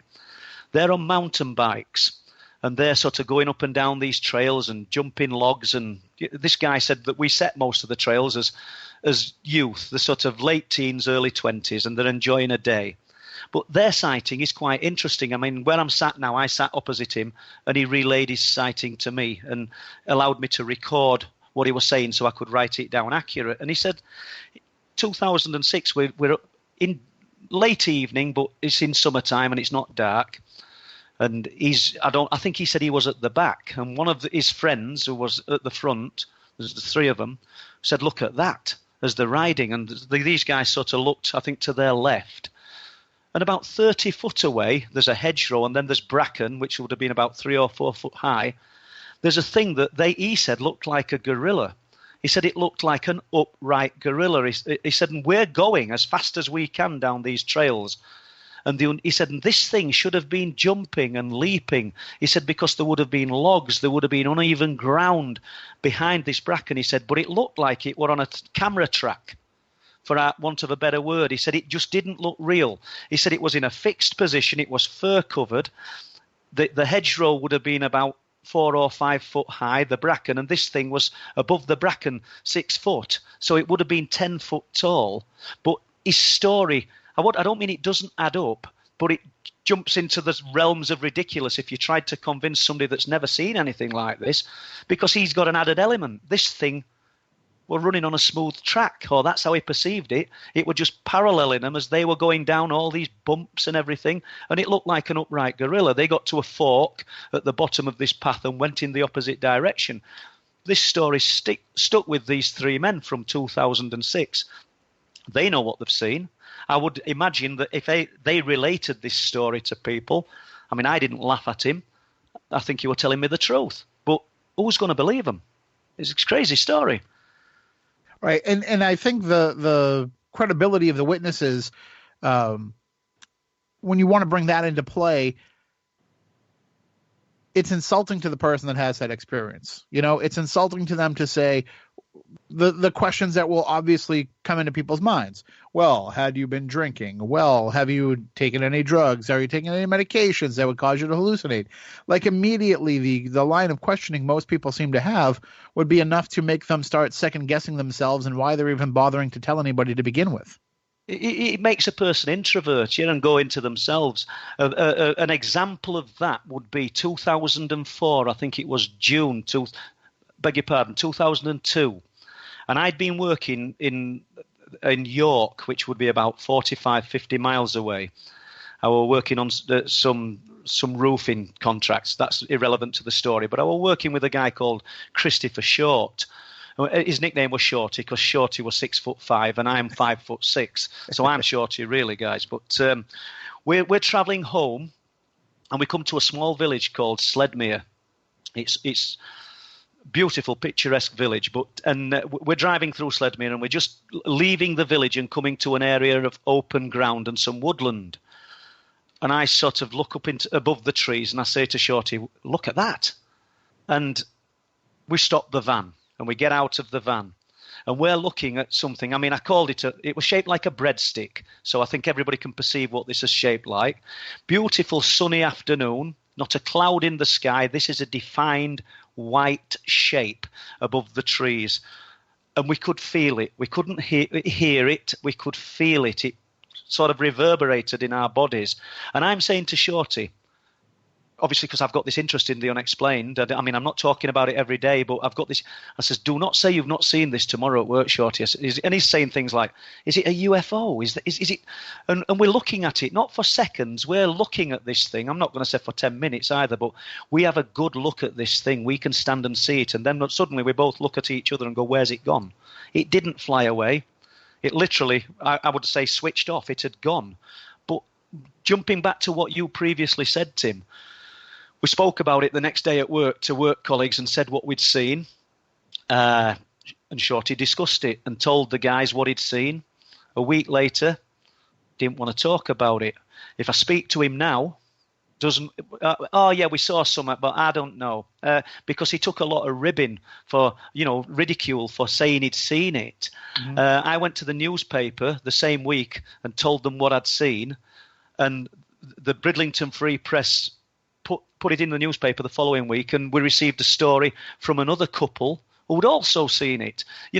So we weren't going mad. This thing was seen, but you've got me who were willing to talk about it and accept what I'd seen, and you'd got Shorty who wanted to close it out of his mind for an easy life. I think basically that's what it was. But interestingly, to stay in that area, Tim, just over the brow of that hill, you come to a village called Cottam. There used to be RAF Cottam there, which is interesting as well, because the farmer who owns the area where RAF Cottam was during the war, there's a place there called, it's a trailer place. They build trailers. I'm not sure if I should name it, but so they build trailers. So it could be found because Cottam's a very remote place. And this guy, I used to park up there and try and film the lights, and because it was an active area for UFO phenomena, and I'd take people up with me, and we spent a lot of time up there.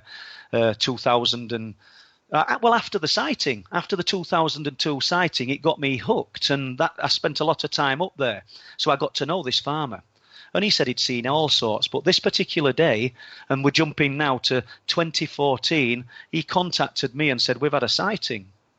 And I said, right, I said, I'll come up tonight and speak to you. And he'd had this sighting himself, they call this guy Peter, and his wife and their son. And where I park, and I used to allow me to park in the farm, on their farmland, so that, I was pretty discreet and not causing suspicions. We're sort of an unmarked vehicle parked for hours in the middle of nowhere, because there's a lot of farm thefts around the area and things. He came up in his car and come to talk to me, and their farmhouse goes down at about 30 degrees, and you can't see it over the brow. Well, this will make, in relation to the story, this will make sense. And we're very close to where me and Shorty had the sighting. And I said, what did you see then? He said, well, we were coming home, and we'll say on Wednesday night, and I was talking to him, say, on the Friday. Said, and my son jumped out of the vehicle to shut the gates. It's a huge farm gate with a big wheel on it to allow combines to come through and things. I'm sorry if I'm a bit explanation in things here, listeners, but no, so not at all. He said, and he pointed to a mast in the distance. He said that mast, we've had that mast put up to measure wind speed, so we can assume that at some point they're thinking of having wind turbines on the land. He said, well, while he's shutting the gate, he says he suddenly shouts, Dad, quick, look at that.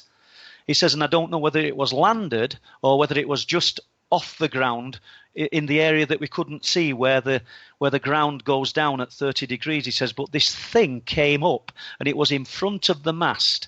He described it as being as big as a jumbo jet, but side on, if you can picture a pencil coming at you side on. Now, I never said that, but the thing that me and Shorty saw was as big as a jumbo jet, the breadstick-shaped thing. We didn't see any windows. We just saw this huge luminous white object on a sunny day making this, I don't know what it was. It just, you could feel it. You could feel its reverberation. But all three of these people, Peter, his son, and his wife, are looking at this object that's just slowly rising, and it's in front of the mast. And he's describing it as big as a jumbo jet without wings and totally silent. He said it started to come towards us. His wife could see windows in it. Now, I don't know whether we're getting a different perception from different people. The son could see windows in it. Windows that were white, but whiter inside than the actual object. They didn't see no beings. They didn't see any evidence of that. And they're panicking because it's lifted off the ground, or it's lifted from being out of sight, but it's still lower than the mast. I can't remember what height he said the mast was, but I think the mast was like less than 150 foot tall. So it's very close. We've got some up close and personal that's coming towards them. What did it do? It switched off. It just vanished. Now, did I see the same thing in 2002 with Shorty, literally 2 miles away in the village of Sledmere? I think we most likely did.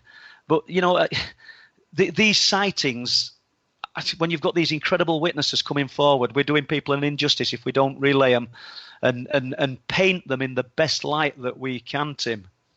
Right. I suppose, though, too, that people's experiences and people's encounters that they have to kind of be reflective of who they are as well.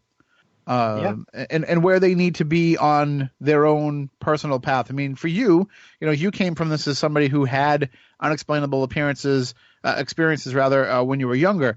What has been the sense of people that you have talked to that have encountered these werewolf sightings about what it meant to them in their lives?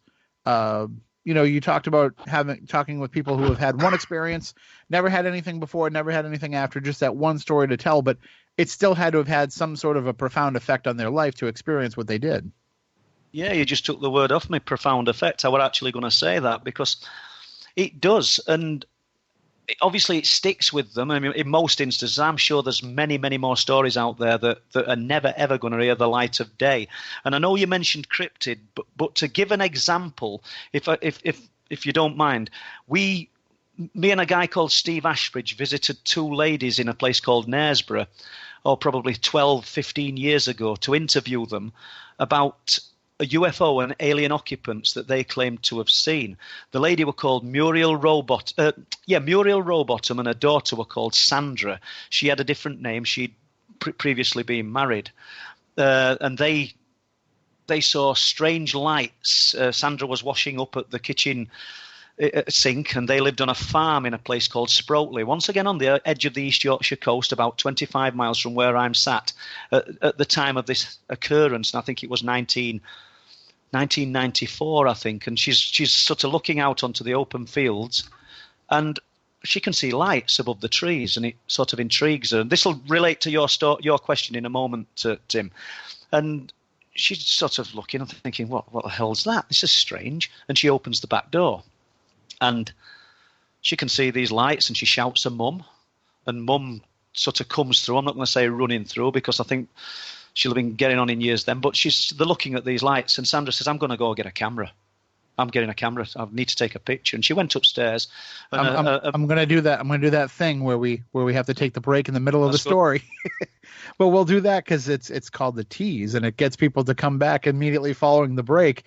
And that's what we're going to do. We will take a break, and when we come back on the other side, we'll finish up this story with Paul Sinclair, as well as some other stories as well. Well, I want to definitely talk more about some of these UFO sightings. I want to talk about the Mapleton Triangle. I want to find out what that's about. And I also want to talk more about the night people as well. So we'll do all of that. And just a reminder for anybody who wants to find out more about Paul and to pick up his books, Truth Proof, which we haven't even really talked about, just the idea of what Truth Proof is. Maybe we can get to that too before the end of the show. It's all right there for you at midnightinthedesert.com. It's linked up right to his website there so that you can find out more about him and his work. Quick break and back with more with Paul Sinclair here on Midnight in the Desert. Welcome back to Midnight in the Desert. Tim Weisberg, your guest host for tonight. Our guest is Paul Sinclair. And Paul, before the break, we were right in the middle of the story. You had the mother and the daughter seeing these lights, and they went to grab the camera. And then what happens next? Yes, Sandra ran upstairs to get the camera and arrived back a minute or two later. Stood at the back door with her mum. Now, can people remember the cameras with the little square flash, and when you pressed a button, it flicked round and you got 4 pictures or whatever? That's the type of camera. And she lifted the camera up and did just that, took the picture, and immediately these lights moved forward, and they were in the field that encompassed their garden. Literally, I don't know, not hundreds of feet away, in very close proximity, these orange lights. At one point, we spoke to them both, myself and Steve. They looked like a rack of snooker balls, probably 1, 2, and then 3 at the bottom. So obviously not as a full rack, but they were turning, and they looked like eyes. They said it was an uncanny thing to look at. And at the right-hand side of them, there was a white sphere very close to the ground, and they believe it had some kind of shutter or door. And they became very frightened. And they shut the door, turned all of the lights off inside the property. I think Mum's in one corner of the kitchen, Sandra's in another, and they're just in silence. They're absolutely terrified. I don't think they can see these lights outside from where they are, but during this process, Sandra said, there's someone outside, I can hear something outside. And she said that she went on hands and knees, Mum protesting, do not go, stay where you are, got above the sink, held the camera, and snapped a couple of pictures. Now, Truth Proof One's got images of these pictures. They didn't give us the negatives, they allowed us to take digital images of the pictures. And for all intents and purposes, these things look like aliens. It's the strangest thing. But to jump back to the original part of using this as an example, you were saying, how do people deal with this from different cultures, from different age groups? Sandra's mum perceived what occurred and what they saw as angels. because of her background and she was older. Sandra herself thought they were aliens. I think we've all got a different take on what we're looking at. Some people might see them as demons. Some people might see them as fallen angels. I think the truth that we've got to hang on to is that this stuff is real. I hope the story was interesting. No, absolutely, and that's a good point. Is the perception will be different for different people, and I think that's what makes it hard for somebody like yourself to be able to chronicle these stories, because you have to find those little bits and pieces where you can say, maybe what this person saw is the same thing as what this person saw, but they just saw it through a different lens. Yeah, I think so. I think we're putting our own spin on what we are seeing. Just like the UFO researcher who's entrenched in his UFO research and believes that these things are nuts and bolts craft from another planet. It's pretty one-dimensional. I mean, I'm not saying that he's not wrong and things aren't visiting us, but what I'm saying is there's other elements to this. I mean, looking at the light forms off the coast of Flamborough and Bempton and East Yorkshire, we see these orange spheres of light. But I've also spoken to people over the years who claim that they've seen these lights and actually had these lights above them. And when they've looked up above, they see 3 points of light within the orange sphere, implying that there's some kind of triangle.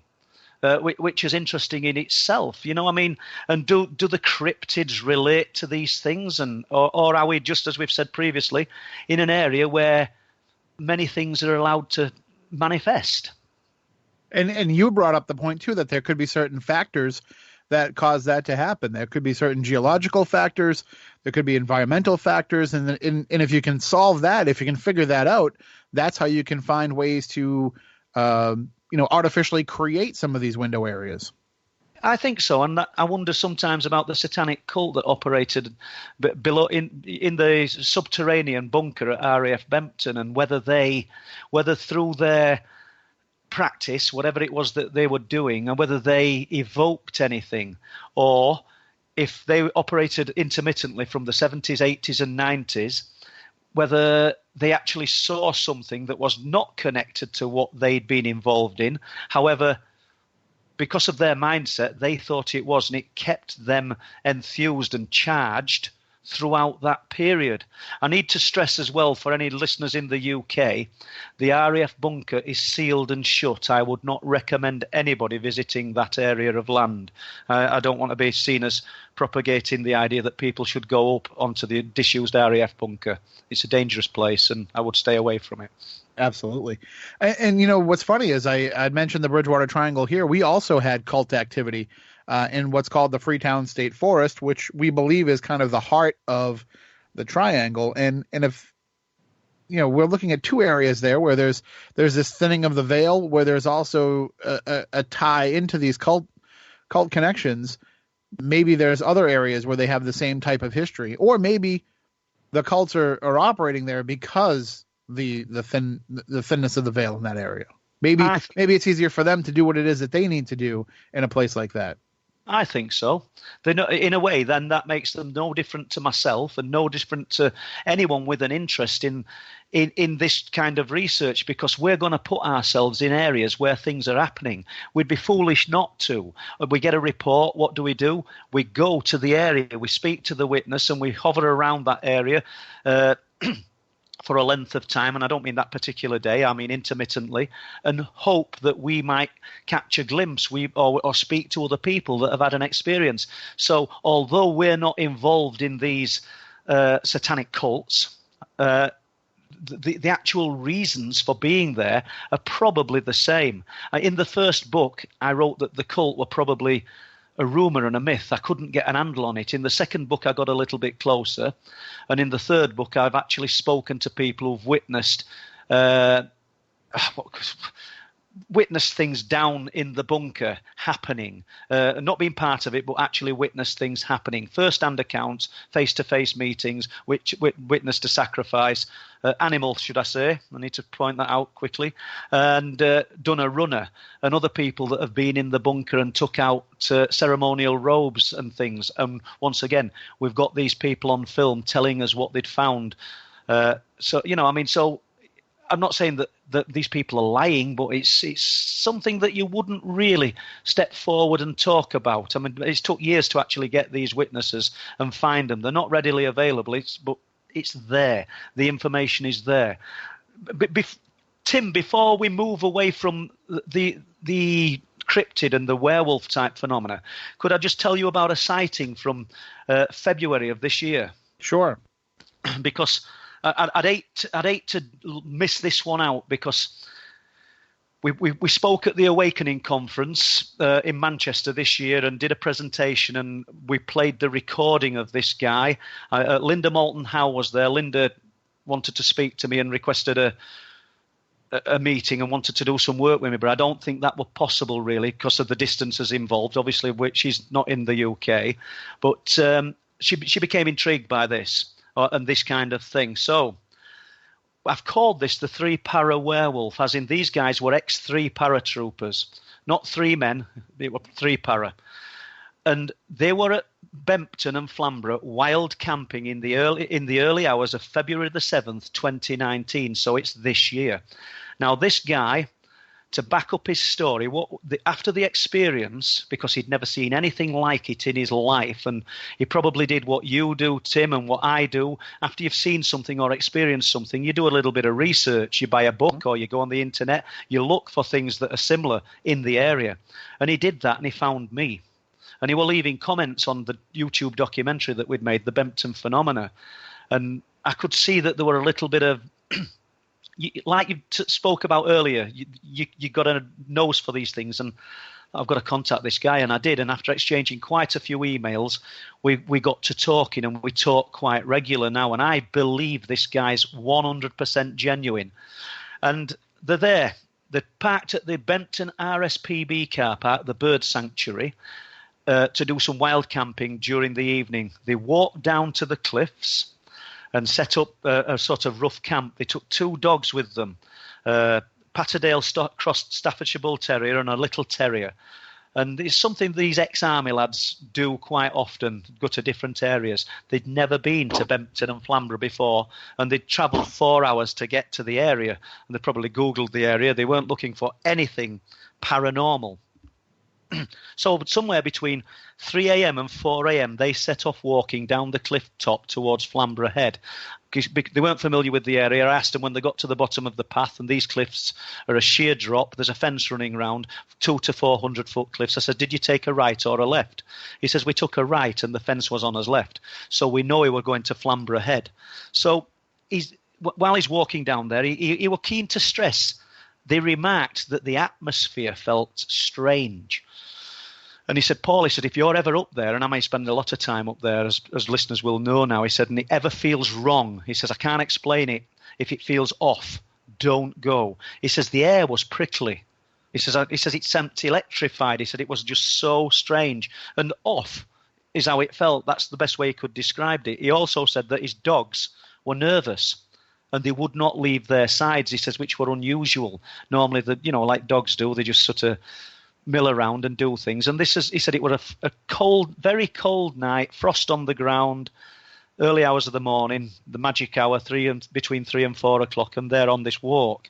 So early in the walk, they shone their torch, or maybe 2 torches, I don't know, but they lit up a pair of huge yellow eyes. Their words were as big as golf balls. Interestingly, me and Bob Brown, as a good friend who's been on the cliff tops, we touched on this earlier, we'd seen these huge yellow eyes throughout late 2016 into 2017, quite close to where other things were happening. Now, these guys were familiar with wildlife, foxes, badgers, deer, and as I've previously said, we've not really got anything else bigger than a deer in the United Kingdom, and roe deer aren't that big, about 4 foot at the shoulder. Forward-facing eyes to something big. Now, there's a few expletives and swear words, and they don't know what they're looking at. But they remark that this thing sort of just quite nonchalant and looked away, and in the darkness, they're walking and they can't see it again. Now, they're walking down, and I need to also stress that I have no proof that the animal mutilations, this animal was responsible for the animal mutilations which were in close proximity, and we've just touched on them briefly after this story. Now, they said that they became more curious when they lit the eyes up again. This time the eyes, they weren't closer, but this thing, whatever it was, hadn't moved.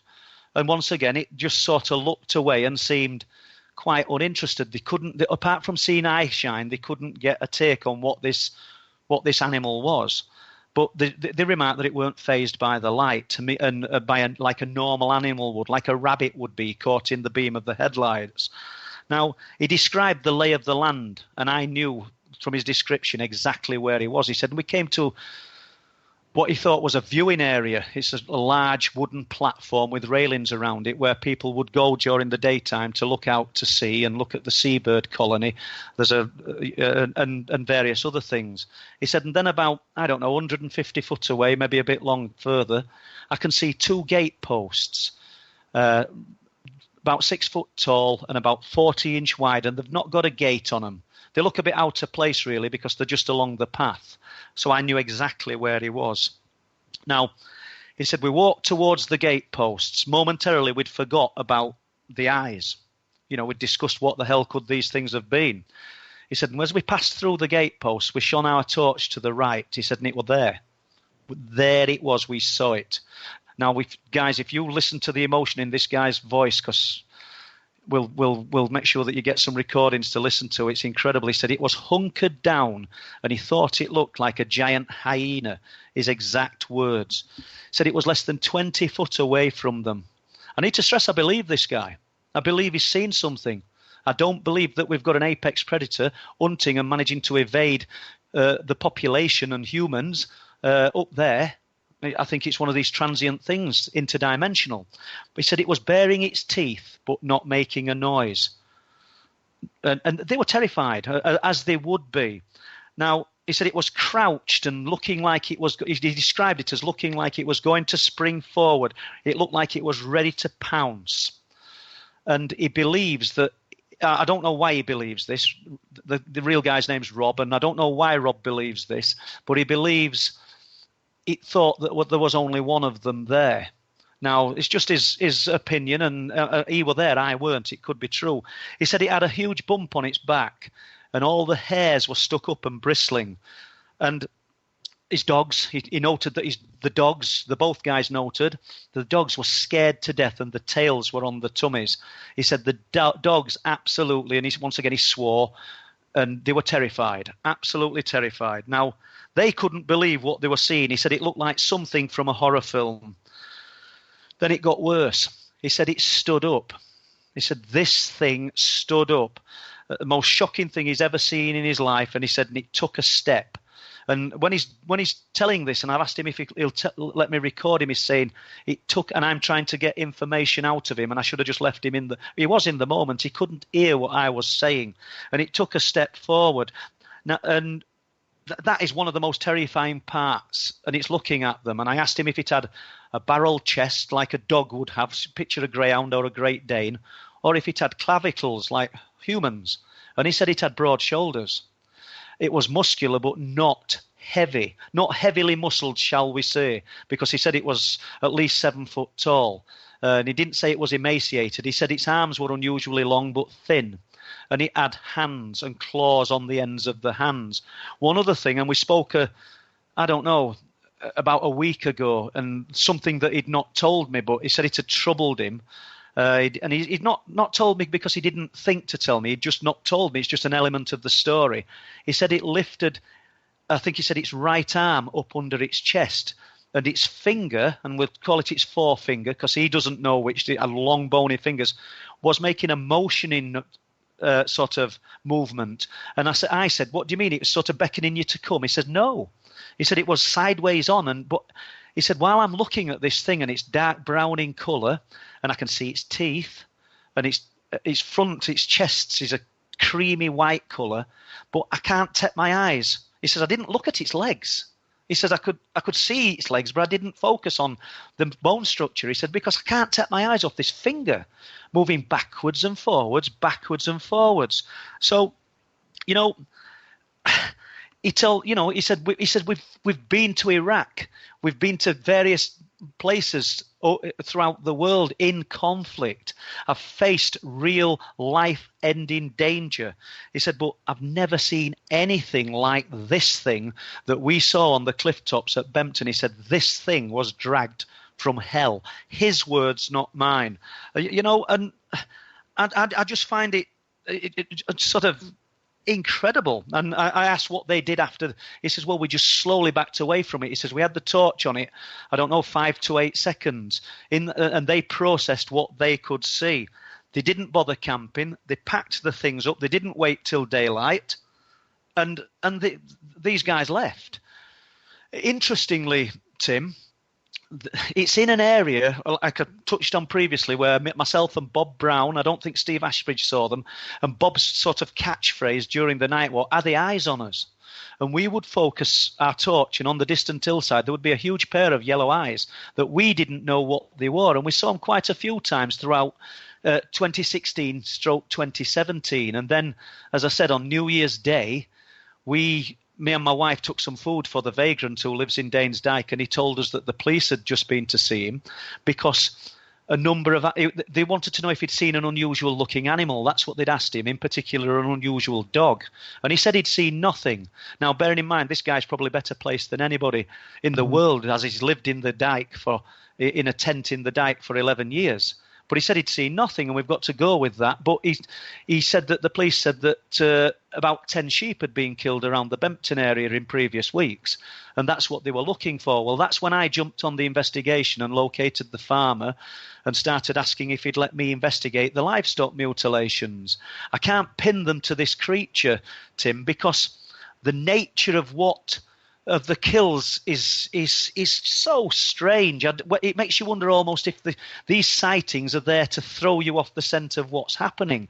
These animals that I've been finding throughout 17 and into 2018, in most cases there's no evidence of blood. The faces are stripped of skin. Their eyes are removed, and we're talking about sheep here, 70-kilo ewes, and there's usually lambs in the field. This killer is not taking the lambs in most instances. It's killing the adult ewes.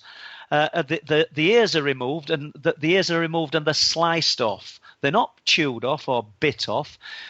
I've been on these fields 4 a.m., 5 a.m. in the morning for a full year, 5 and 6 days a week, finding these carcasses when they're still warm. I'm not blowing my own trumpet here, but this is the truth. I don't know any other researchers that are feet on the ground doing that. I see a lot of animal mutilation researchers, and we look at pictures of emaciated, dried up cattle and sheep. But to actually get there, even that said, I've still not found out what's doing it. Is this creature responsible? The physical makeup of the creature does not sound like something that would slice the ears off animals and remove the eyes. I'm sorry for sounding macabre, listeners. Right. But we look at a sheep and they're a dirty white colour. There's no blood on the fleece or anything. These things, whatever's doing it, highly unusual. Yeah, it's not savage. It sounds more like it's precise, and it would be the antithesis of what you would think a wild creature would do. That's correct. So one thing seems to contradict another, but at the same time, I cannot deny that this three-para, and incidentally, his friend who was with him does not want to talk about it. Yes, we saw it. Now drop it. I don't want to talk about it. And it's almost like the Chris Short UFO. He admitted to seeing it, and now he's that shocked by what he's seen, he'd rather forget about it and put it to the back of his mind. And that's what's happened here. But do I believe this guy? Do I believe he's seen this perceived werewolf-type creature on the cliff tops at Bempton? Yeah, I do. Is it real? Is it something that's evading mankind, as in living and breathing? No, I don't think it is. I think it's just something that's slipping through into our sphere of existence within this exotic science.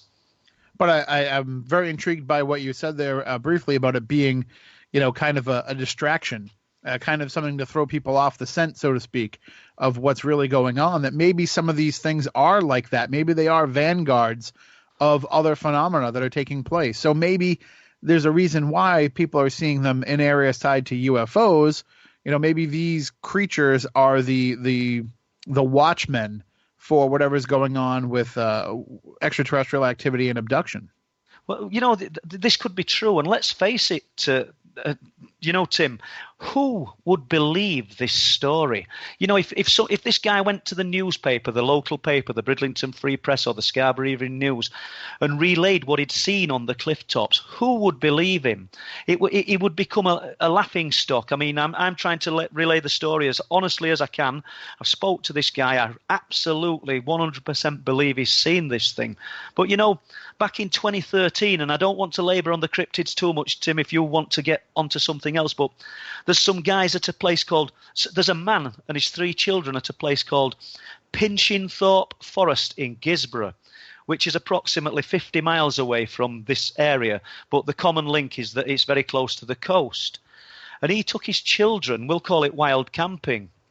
Now, I spoke to this guy extensively, and we've only got 2013. I haven't got an approximate month or day, but they were wild camping, and excuse me, they set up at the side of a dry stone wall with cattle in a field at the other side of it, and they thought they were out of the way of the I would say forest rangers and anybody that might say, look, you're not supposed to be camping in here. And approximately 9 to half past at night, this guy decides he's going to head to the tent with his children and get some sleep.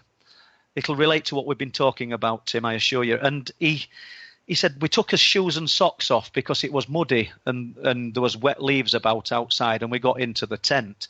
Another thing that it relates to it, he said, and at some point during the night, he believes probably in between 11 and 12, he's not certain of the time, but something woke him. Once again, the feeling, something was not right. And he's in a sleeping bag, and he says, I've got a little craft knife and a torch. He said, but there was something not right. I just felt... I'm going to do this one last time. Last time, I promise. That's good. I'm going to step in and say we're going to hold it right there, and we're going to find out what was there when we come back on the other side of the break. And we will also open up the phone lines as well, because maybe you have a question that you would like to ask our guest, Paul Sinclair. You can call in at 520-600-MITD.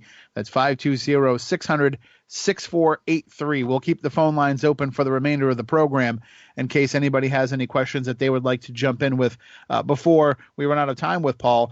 And, you said that you were talking about the cryptids and that we could talk about other things. I'm just on the ride tonight. When Art Bell would say, want to take a ride, this is what he meant. And we will continue that ride coming up in just a few more moments when we return with more Midnight in the Desert. Welcome back to Midnight in the Desert. Tim Weisberg filling in for Dave Schrader. We'll get right back into it with Paul Sinclair coming up in just a second. Just want to remind everyone that there will be an After Midnight after show following the program with Keith and Michelle, and I'm going to be sticking around as well. We're going to have some fun. We got some fun stuff planned, so make sure you check that out. The After Midnight show. It's coming up after Midnight in the Desert is over, and if anybody would like to call in this final segment, you can do so. The phone number is 520-600-6483, 520-600-MITD, and you can also find that number right on midnightinthedesert.com as well. So, Paul, I didn't mean to interrupt your story. I'll allow you to continue and pick up where we left off before I ramble on anymore. Not a problem. And what did I say? He perceived that something was not right, this guy. His 3 children are asleep, and he's in that sort of zone, that strange feeling that I think we've all experienced at some time or another. And he said, he slowly starts to unzip his sleeping bag, and he's got a cheap little torch with him and a craft knife. And while we're on zips, he said the zip of the tent started to come down. He said, and then a fur-covered hand, thin, I need to add, reached into the tent, and then the head and shoulders of this creature. Now, when I'll name it what the children named it at the end of the story, and it will make sense. He said, and whatever it was, this creature took hold of his youngest child. He said, and suddenly it perceived that he was looking at it, terrified, and it literally reached out with its arm and touched him on the forehead, and he passed out. This is this guy's truth to me. So you're getting it as I've got it. He said the next thing he perceives is that they're walking across fields, walking, not transported or teleported, being carried by a group of these things, his children and himself, to a UFO. Now, this is probably the most bizarre story that I've told tonight, but I think it's interesting for one reason. He said, when I woke up in the morning, I'm back in the tent. He says, but there's leaves and sludge in the tent. He says, but we took our shoes off beforehand. Now, where it became interesting for me is that his children, when they woke up, were all talking about having a dream about the skinny Chewbaccas carrying them across fields to a spaceship. So it's probably one of the most bizarre you're going to hear, and I've actually named it the Skinny Chewbacca 2013 Pinchamthorpe Forest in Gisborough. and it's a crazy story. I mean, to stay with crazy stories, unless you've got anything else you want to ask, Tim, I've got another one here. Sure. I do have a question that came in from somebody, so let me just ask that question real fast. Victor wants to know what you think about doing hypnotherapy for experiencers, people who feel like they have been abducted. Should people that have that, think they've had those experiences, should they use hypnotherapy to try to get to the bottom of what it is? I suppose that depends on the individual and how strong they are as a character, because I've spoke to people who've had alien abduction. We call them alien, but they've had abduction type scenarios, and they want to black it out and they don't want to talk about it. So for them, Victor, I think that finding out more and finding out things that might not be pleasant are probably not recommended. You just don't want to lift some stones up. But if you think you could handle it in your mind, I mean, I've talked about saying that I wouldn't mind regression or to try it. And a good friend of mine, Derek Tyler, who wrote Alien Contact, The Difficult Truth, Derek thinks that it might be a bad idea because it might revive memories that he said that the memories have been suppressed because for my own good. And Derek could be right. I'm not saying he's wrong. So I personally, Victor, think it would depend on the individual and the mindset of the individual. And honestly, if you've had nothing but positive, good experiences, then why not try hypnotic regression and see whether you can further that wonderful experience. But if your experiences have been unpleasant, what else lies in those dark places that you might not necessarily want to uncover? Right, and from Victor's message, that seems to be the case. It's more the latter. He asks a follow-up of if you have any recommendations for people that are facing these visitations and how they could possibly cope with them. Find people you can trust, people, once again, the ridicule factor, who aren't going to laugh at you, and talk the scenarios through, talk the stories through with them, bounce ideas off other people, but try not to find people with a fixed mindset. And by that I mean the people who will say, I can tell you what this is, and you were visited by these visitors from this star system, because in my opinion, I mean, once again, I could be wrong, they're pushing their agenda and they're pushing their belief system, and they're not you. They don't know your life experience and what's happened to you. And, find people with an open mind who are willing to listen to you personally, because your story might be totally different to theirs. Well, you had said that you had some other weird stories, and like I said, I'm just along for the ride. So whatever you would like to share, have at it. Yeah, well, it is a strange one. And this is from, we're not doing cryptids. This is one from Flixton, from a farmer who's never heard of the Flixton Werewolf, who contacted me after reading the books. And the guy I touched on earlier said 5 generations, and I've asked my father, and he'd never heard of it. But he said, but I've got 2 unusual stories to tell you. And he said, I think it was the 1990s, he'd been out, and he stresses that he hadn't been drinking because he'd got to get home for milking, and he'd been out into Scarborough to see friends. And it's approximately between 1 and 2 in the morning, and he's driving back from Scarborough, which would probably be about 6 miles away, 4 to 6 miles away from Flixton, gets to Spittal Corner, which we've discussed previously, and starts driving into the village. And when you pass a certain spot from some bungalows, there's a clear view down onto the Flixton Cars, the area of wetland, the lake bed. He said, there's above the cars, but not in the sky. He said, there's a huge sphere of light. I've called it the Flixton moon sphere. He said, because it looked like the moon. He said, but there's a crescent moon in the sky at the opposite side of me. He said, I'm looking at this thing. And he says, I've got like a 10 to 15 second view of this thing. And it's not far off the ground. We're talking like 100 foot off the ground. He said, and I can't believe it. He said, and then I hit the houses at the other side of this gap where the field is and head for our farm, park up. He said, and as I park up, he said, I'd decided that I was going to try and get a better vantage point to look at it again. He said, but suddenly I was overwhelmed by an incredible fear. This is something I've written about, or I'm writing about in the 4th book, the induced fear. But he said, this fear just come over me. And I rushed from the car to the farmhouse, shut the door. He said, these are all things that, and we're rushing this story, but he said, I forgot about it and went to bed. And then I remembered the next morning. So I don't know what the fear factor is, but that's an unusual story he'd got to relay. But the next one from the same guy is even more unusual and might make some people smile. He was a young boy, 11 years old. I think his sister would have been about 14. They're in the farmhouse. Incidentally, the one that I spoke about previously where they said their house was built on Carman's Spittal, the refuge. So he wakes up in the night and for some reason he goes to his bedroom window and looks down the drive of the farmhouse. Now you can't make these things up.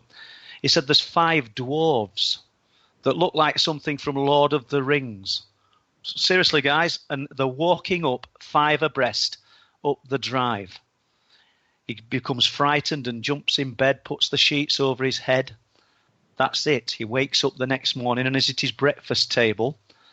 And his sister said to Dad or to Mum, I don't know which one, I had the strangest experience last night. And she may not have used the word experience, but, dream or something happened strange in my room last night, Dad. And he said, what happened? She said, I woke up and the room was full of dwarves. Now, the sister, this guy's getting on in years now, and the sister remembers it. He remembers it. Just quirky stories that spring up from nowhere, and people might go, wow, what a load of rubbish.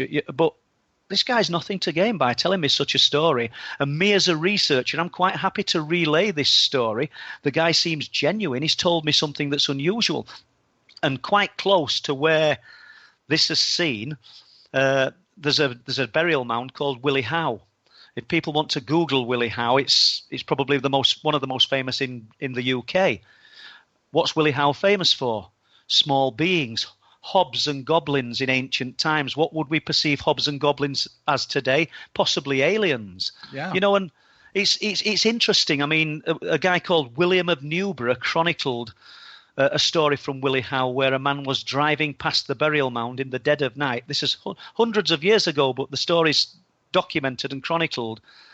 And he saw what he perceived as a banquet in the side of the burial mound, a huge feast taking place, and light coming out of the mound. And he drew up along the side of it and looked inside, and there's what he thought was hobs and goblins. He said, and everything went silent. And they offered him a cup of some unknown liquid.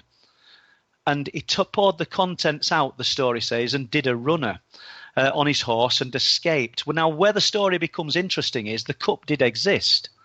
And it was given to, I think it was Edward the Elder, one of the kings of England. And then it went somewhere else and sort of got lost in the mists of times. But that's documented. Now, is the story true? Is it just a story of folklore? It's hard to tell, but once again, the location throughout hundreds of years throws up strange stories of little beings. I just find it quite amazing. Absolutely. And I've asked that question myself for quite a long time now of, are these things really just the things that we encounter now, just modern day versions of what came out of folklore. Are gray aliens modern day fairies?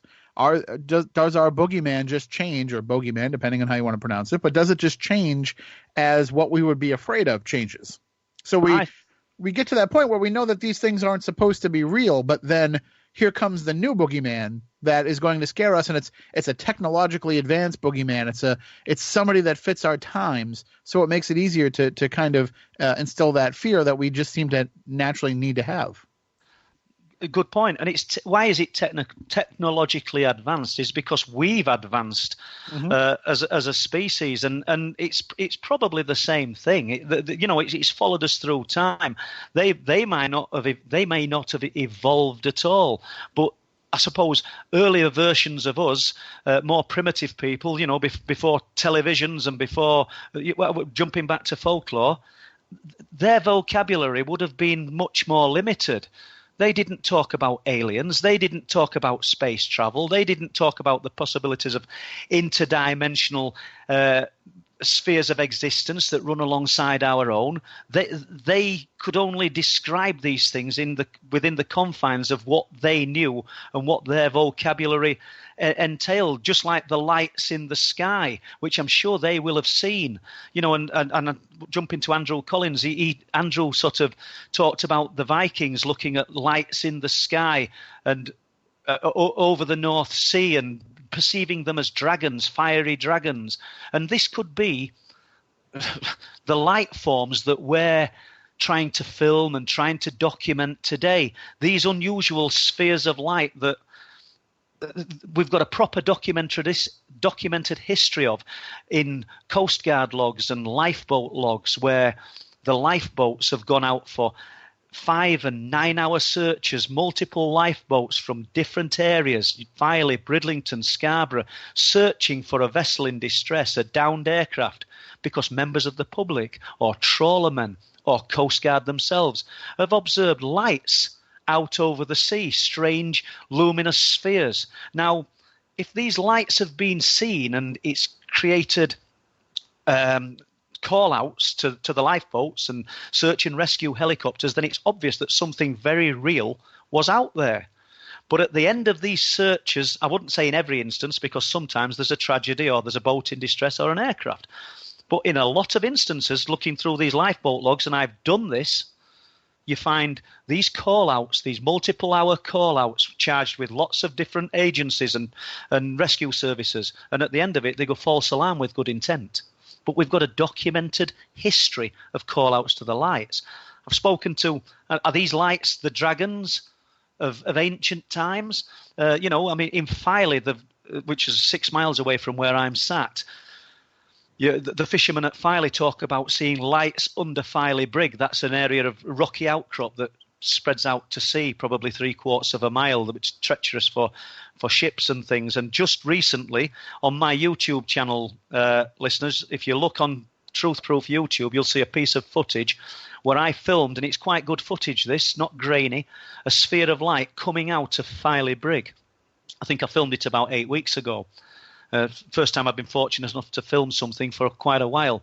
And it travels about 4 miles down the coast and turns in towards us. I don't think it was aware of us. That's just the nature of what happened. And then dropped and disappeared into the sea. The wind was blowing off the land. It rules out a Chinese lantern or a drone. This thing came up out of Filey Brig. I was with a guy called Dave, who was a police officer. He saw it come up out of the brig with me. When we actually got the good quality camcorder onto it, it was above Filey, travelling our way. Obviously we've not got cameras rolling 24/7 because the battery life wouldn't be sufficient. But these things are being seen, Tim. I wouldn't say all of the time, but usually when you least expect it, but they are being seen. And I don't know how we jumped to the lights then, but we got to them, didn't we? Well, and I think we kind of can get to the night people a little bit too with this, because I think that, these things that people are experiencing, and maybe you can speak to this better because you've had the experiences with them, but it's the same things that have been scaring us since the dawn of time. They're just coming to us in different forms. This is correct. And I can only draw on my own experience. That's why I said it's good to share these things with other people, because somebody might have experienced similar. And as a young boy, obviously we're not going to know his age, 4 or 5 years old, I can remember my father waking me up. I don't even know the time, but it's night time, and I'm looking across about a mile into the distance towards the village of Mexborough in South Yorkshire here in the United Kingdom, and there's a power station to the right-hand side with the cooling towers, so it gives you an idea of where this object was. And there was a giant sphere of like luminous yellow to white light, and it's between the rooftops of the houses, because I can see the full stretch of the town and the street lights and the cooling towers. And my dad woke me up to show me this, and it travelled the full length of Mexborough. Midway, and it was going slow, my dad said, I think it's a weather balloon. I can remember him telling me this, and I'm not saying it weren't, but that's what he said. Midway, at some point, he left me and went back downstairs. This was unusual, because I went to bed my dad were ex-military, and I had quite an hard upbringing. And when I went to bed, and that was that. But he left me, and I watched this thing travel the rest of the distance and then went towards Swinton and disappeared. Now, my point is, after that, I'm not saying that was the catalyst, but after that, things happened. Between the pasture of between Mexborough and where we were in this little village called Old Dennerby, there was a pasture with cattle in it.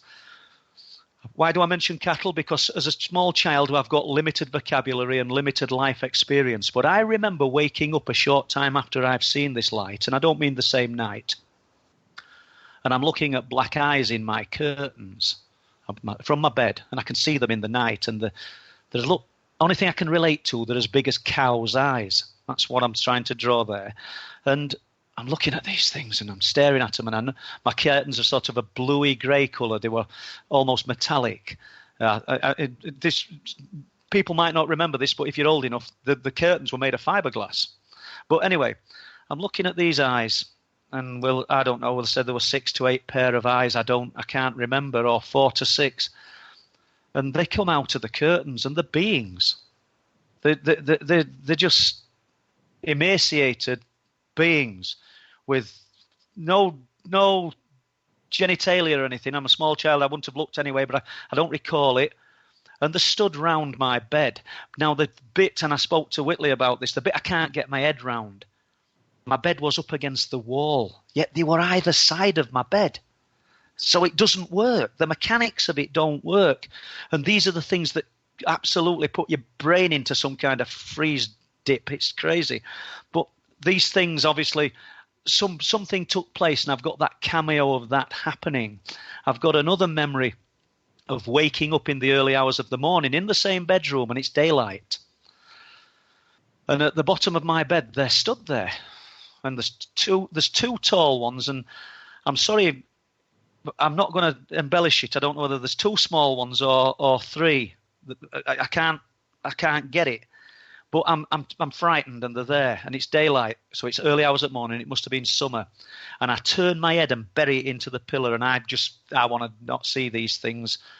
And it seems like an eternity. It was probably a minute. We're looking at a little boy here, 4 or 5 years old, and I turn round. They've changed. I'm now looking at my nan and my granddad and people from a picture I've seen in my mum and dad's wedding album. Now, I swear on my children's lives that's what happened. How they did that, I don't know. But that is what happened. And, you know, you've got on top of that, I've got the memory, I think, I don't know what you would call it, but we've all felt the depression of some people will have the bed going down, and this thing rolling up my body and sat on my shoulder, but no weight, but it's there. And it's talking to me. That's probably more frightening than seeing those beings. It's talking to me in a slow motion, demonic voice. That's the most accurate way I could put it. And it's terrifying. Now, I was 14 years old. I were always embarrassed to say this before I stopped wetting the bed. 13, 14 years old. I would not leave my bedroom on a night. I didn't tell my dad. My dad's answer to everything was to smack you. I used to pray he'd go to work before I got up in the morning. I like to think I'm fairly well adjusted. I've got 4 grown-up girls who've got their own lives and grandchildren. Everything's good. I've got a nice lifestyle, but these memories are there, and you can't erase these memories or pretend it didn't happen to please people who think you're talking rubbish. These were terrible experiences. And I think it probably stopped at about age 14, Tim. And then when I got to Bridlington, we were restoring the house. And I were coming up on a weekend, this huge Victorian house, and I'm trying to get hot water working on it and everything else. And I took the eldest daughter up with me this particular weekend, and Mary, my wife, stayed with our other 3 girls down home. And we sort of had a day's work and everything else, and we were sleeping on a mattress at the top of the house, looking out onto the landing. I realise time's short here, guys, but I'll give you a description. There's about 400 spindles in this mahogany staircase that weaved up and round these landings, and a huge area of landing painted olive green. And I woke up in the night, and Sarah's at the side of me, and she's fast asleep. And there's a sort of a right angle where the landing starts and sticks out 2 foot, and then a door to another room. And I'm looking at the shape and the outline of a man. And if anybody's watched Peaky Blinders, he's got like a big hat on, but I can only see a dark outline. It's sort of real weird. It's like a big hat, or like a T-Rex head in the shape on your shoulders. It was weird. And I'm looking at it, and it's not far from me, and it's literally, 12 foot away, but it's dead of night and it's dark, and I know I can see it, and I'm asking myself, can I see this? I'm not imagining this. And the doors of the property were all mahogany, like painted wood grain, so it accentuated the darkness. So am I imagining it? But then the next thing I realise is I can see light on the landing, this landing that you can look straight down on, and it's about 5 metres long by 4 metres wide, and it's full block all the way down to the bottom. And I said I wasn't going to do this. I said there weren't going to be any more cliffhangers, but we're out of time, Paul. So what we're going to do is we're going to cliffhang that one into people needing to pick up the book. Excellent. And then they can find out more about it there. I want to thank you for sharing these stories with us, not only what you've researched, but also personally what you've experienced, and for really opening up with us and helping our audience kind of understand what it was. Just let everybody know real quick where they can find you online and where they can pick up copies of the book. The book's Truth Proof. Just type it into your search engine. You'll find the books. They can be purchased on Amazon. They can be purchased on PayPal via the Truth Proof website, truthproof.webs.com. And there's a Truth Proof Facebook page. Just come on, speak to me. I'm happy. I'm good with everybody that I speak to. Treat me like I treat other people, and we're good to go. And we also have the Bringing Down the Light documentary that myself and Chris Turner have just made, and we will be making another one this year. It'll be about the missing people, most likely, that have vanished up around Bempton. Oh, well, when that comes out, we would definitely love to have you back. Such a great discussion. Really felt like, we were just scratching the surface of things. So hopefully you can come back and join us for more somewhere down the line. Would love to. Thank you very much. All right. Thank you so much, Paul Sinclair. And to everybody out there, don't forget the After Midnight After Show is coming up next with Keith and Michelle and myself, so stay tuned for that. But for all of you else who are checking out, well, enjoy every sandwich, and good night, America. Midnight in the desert, shooting stars across the sky.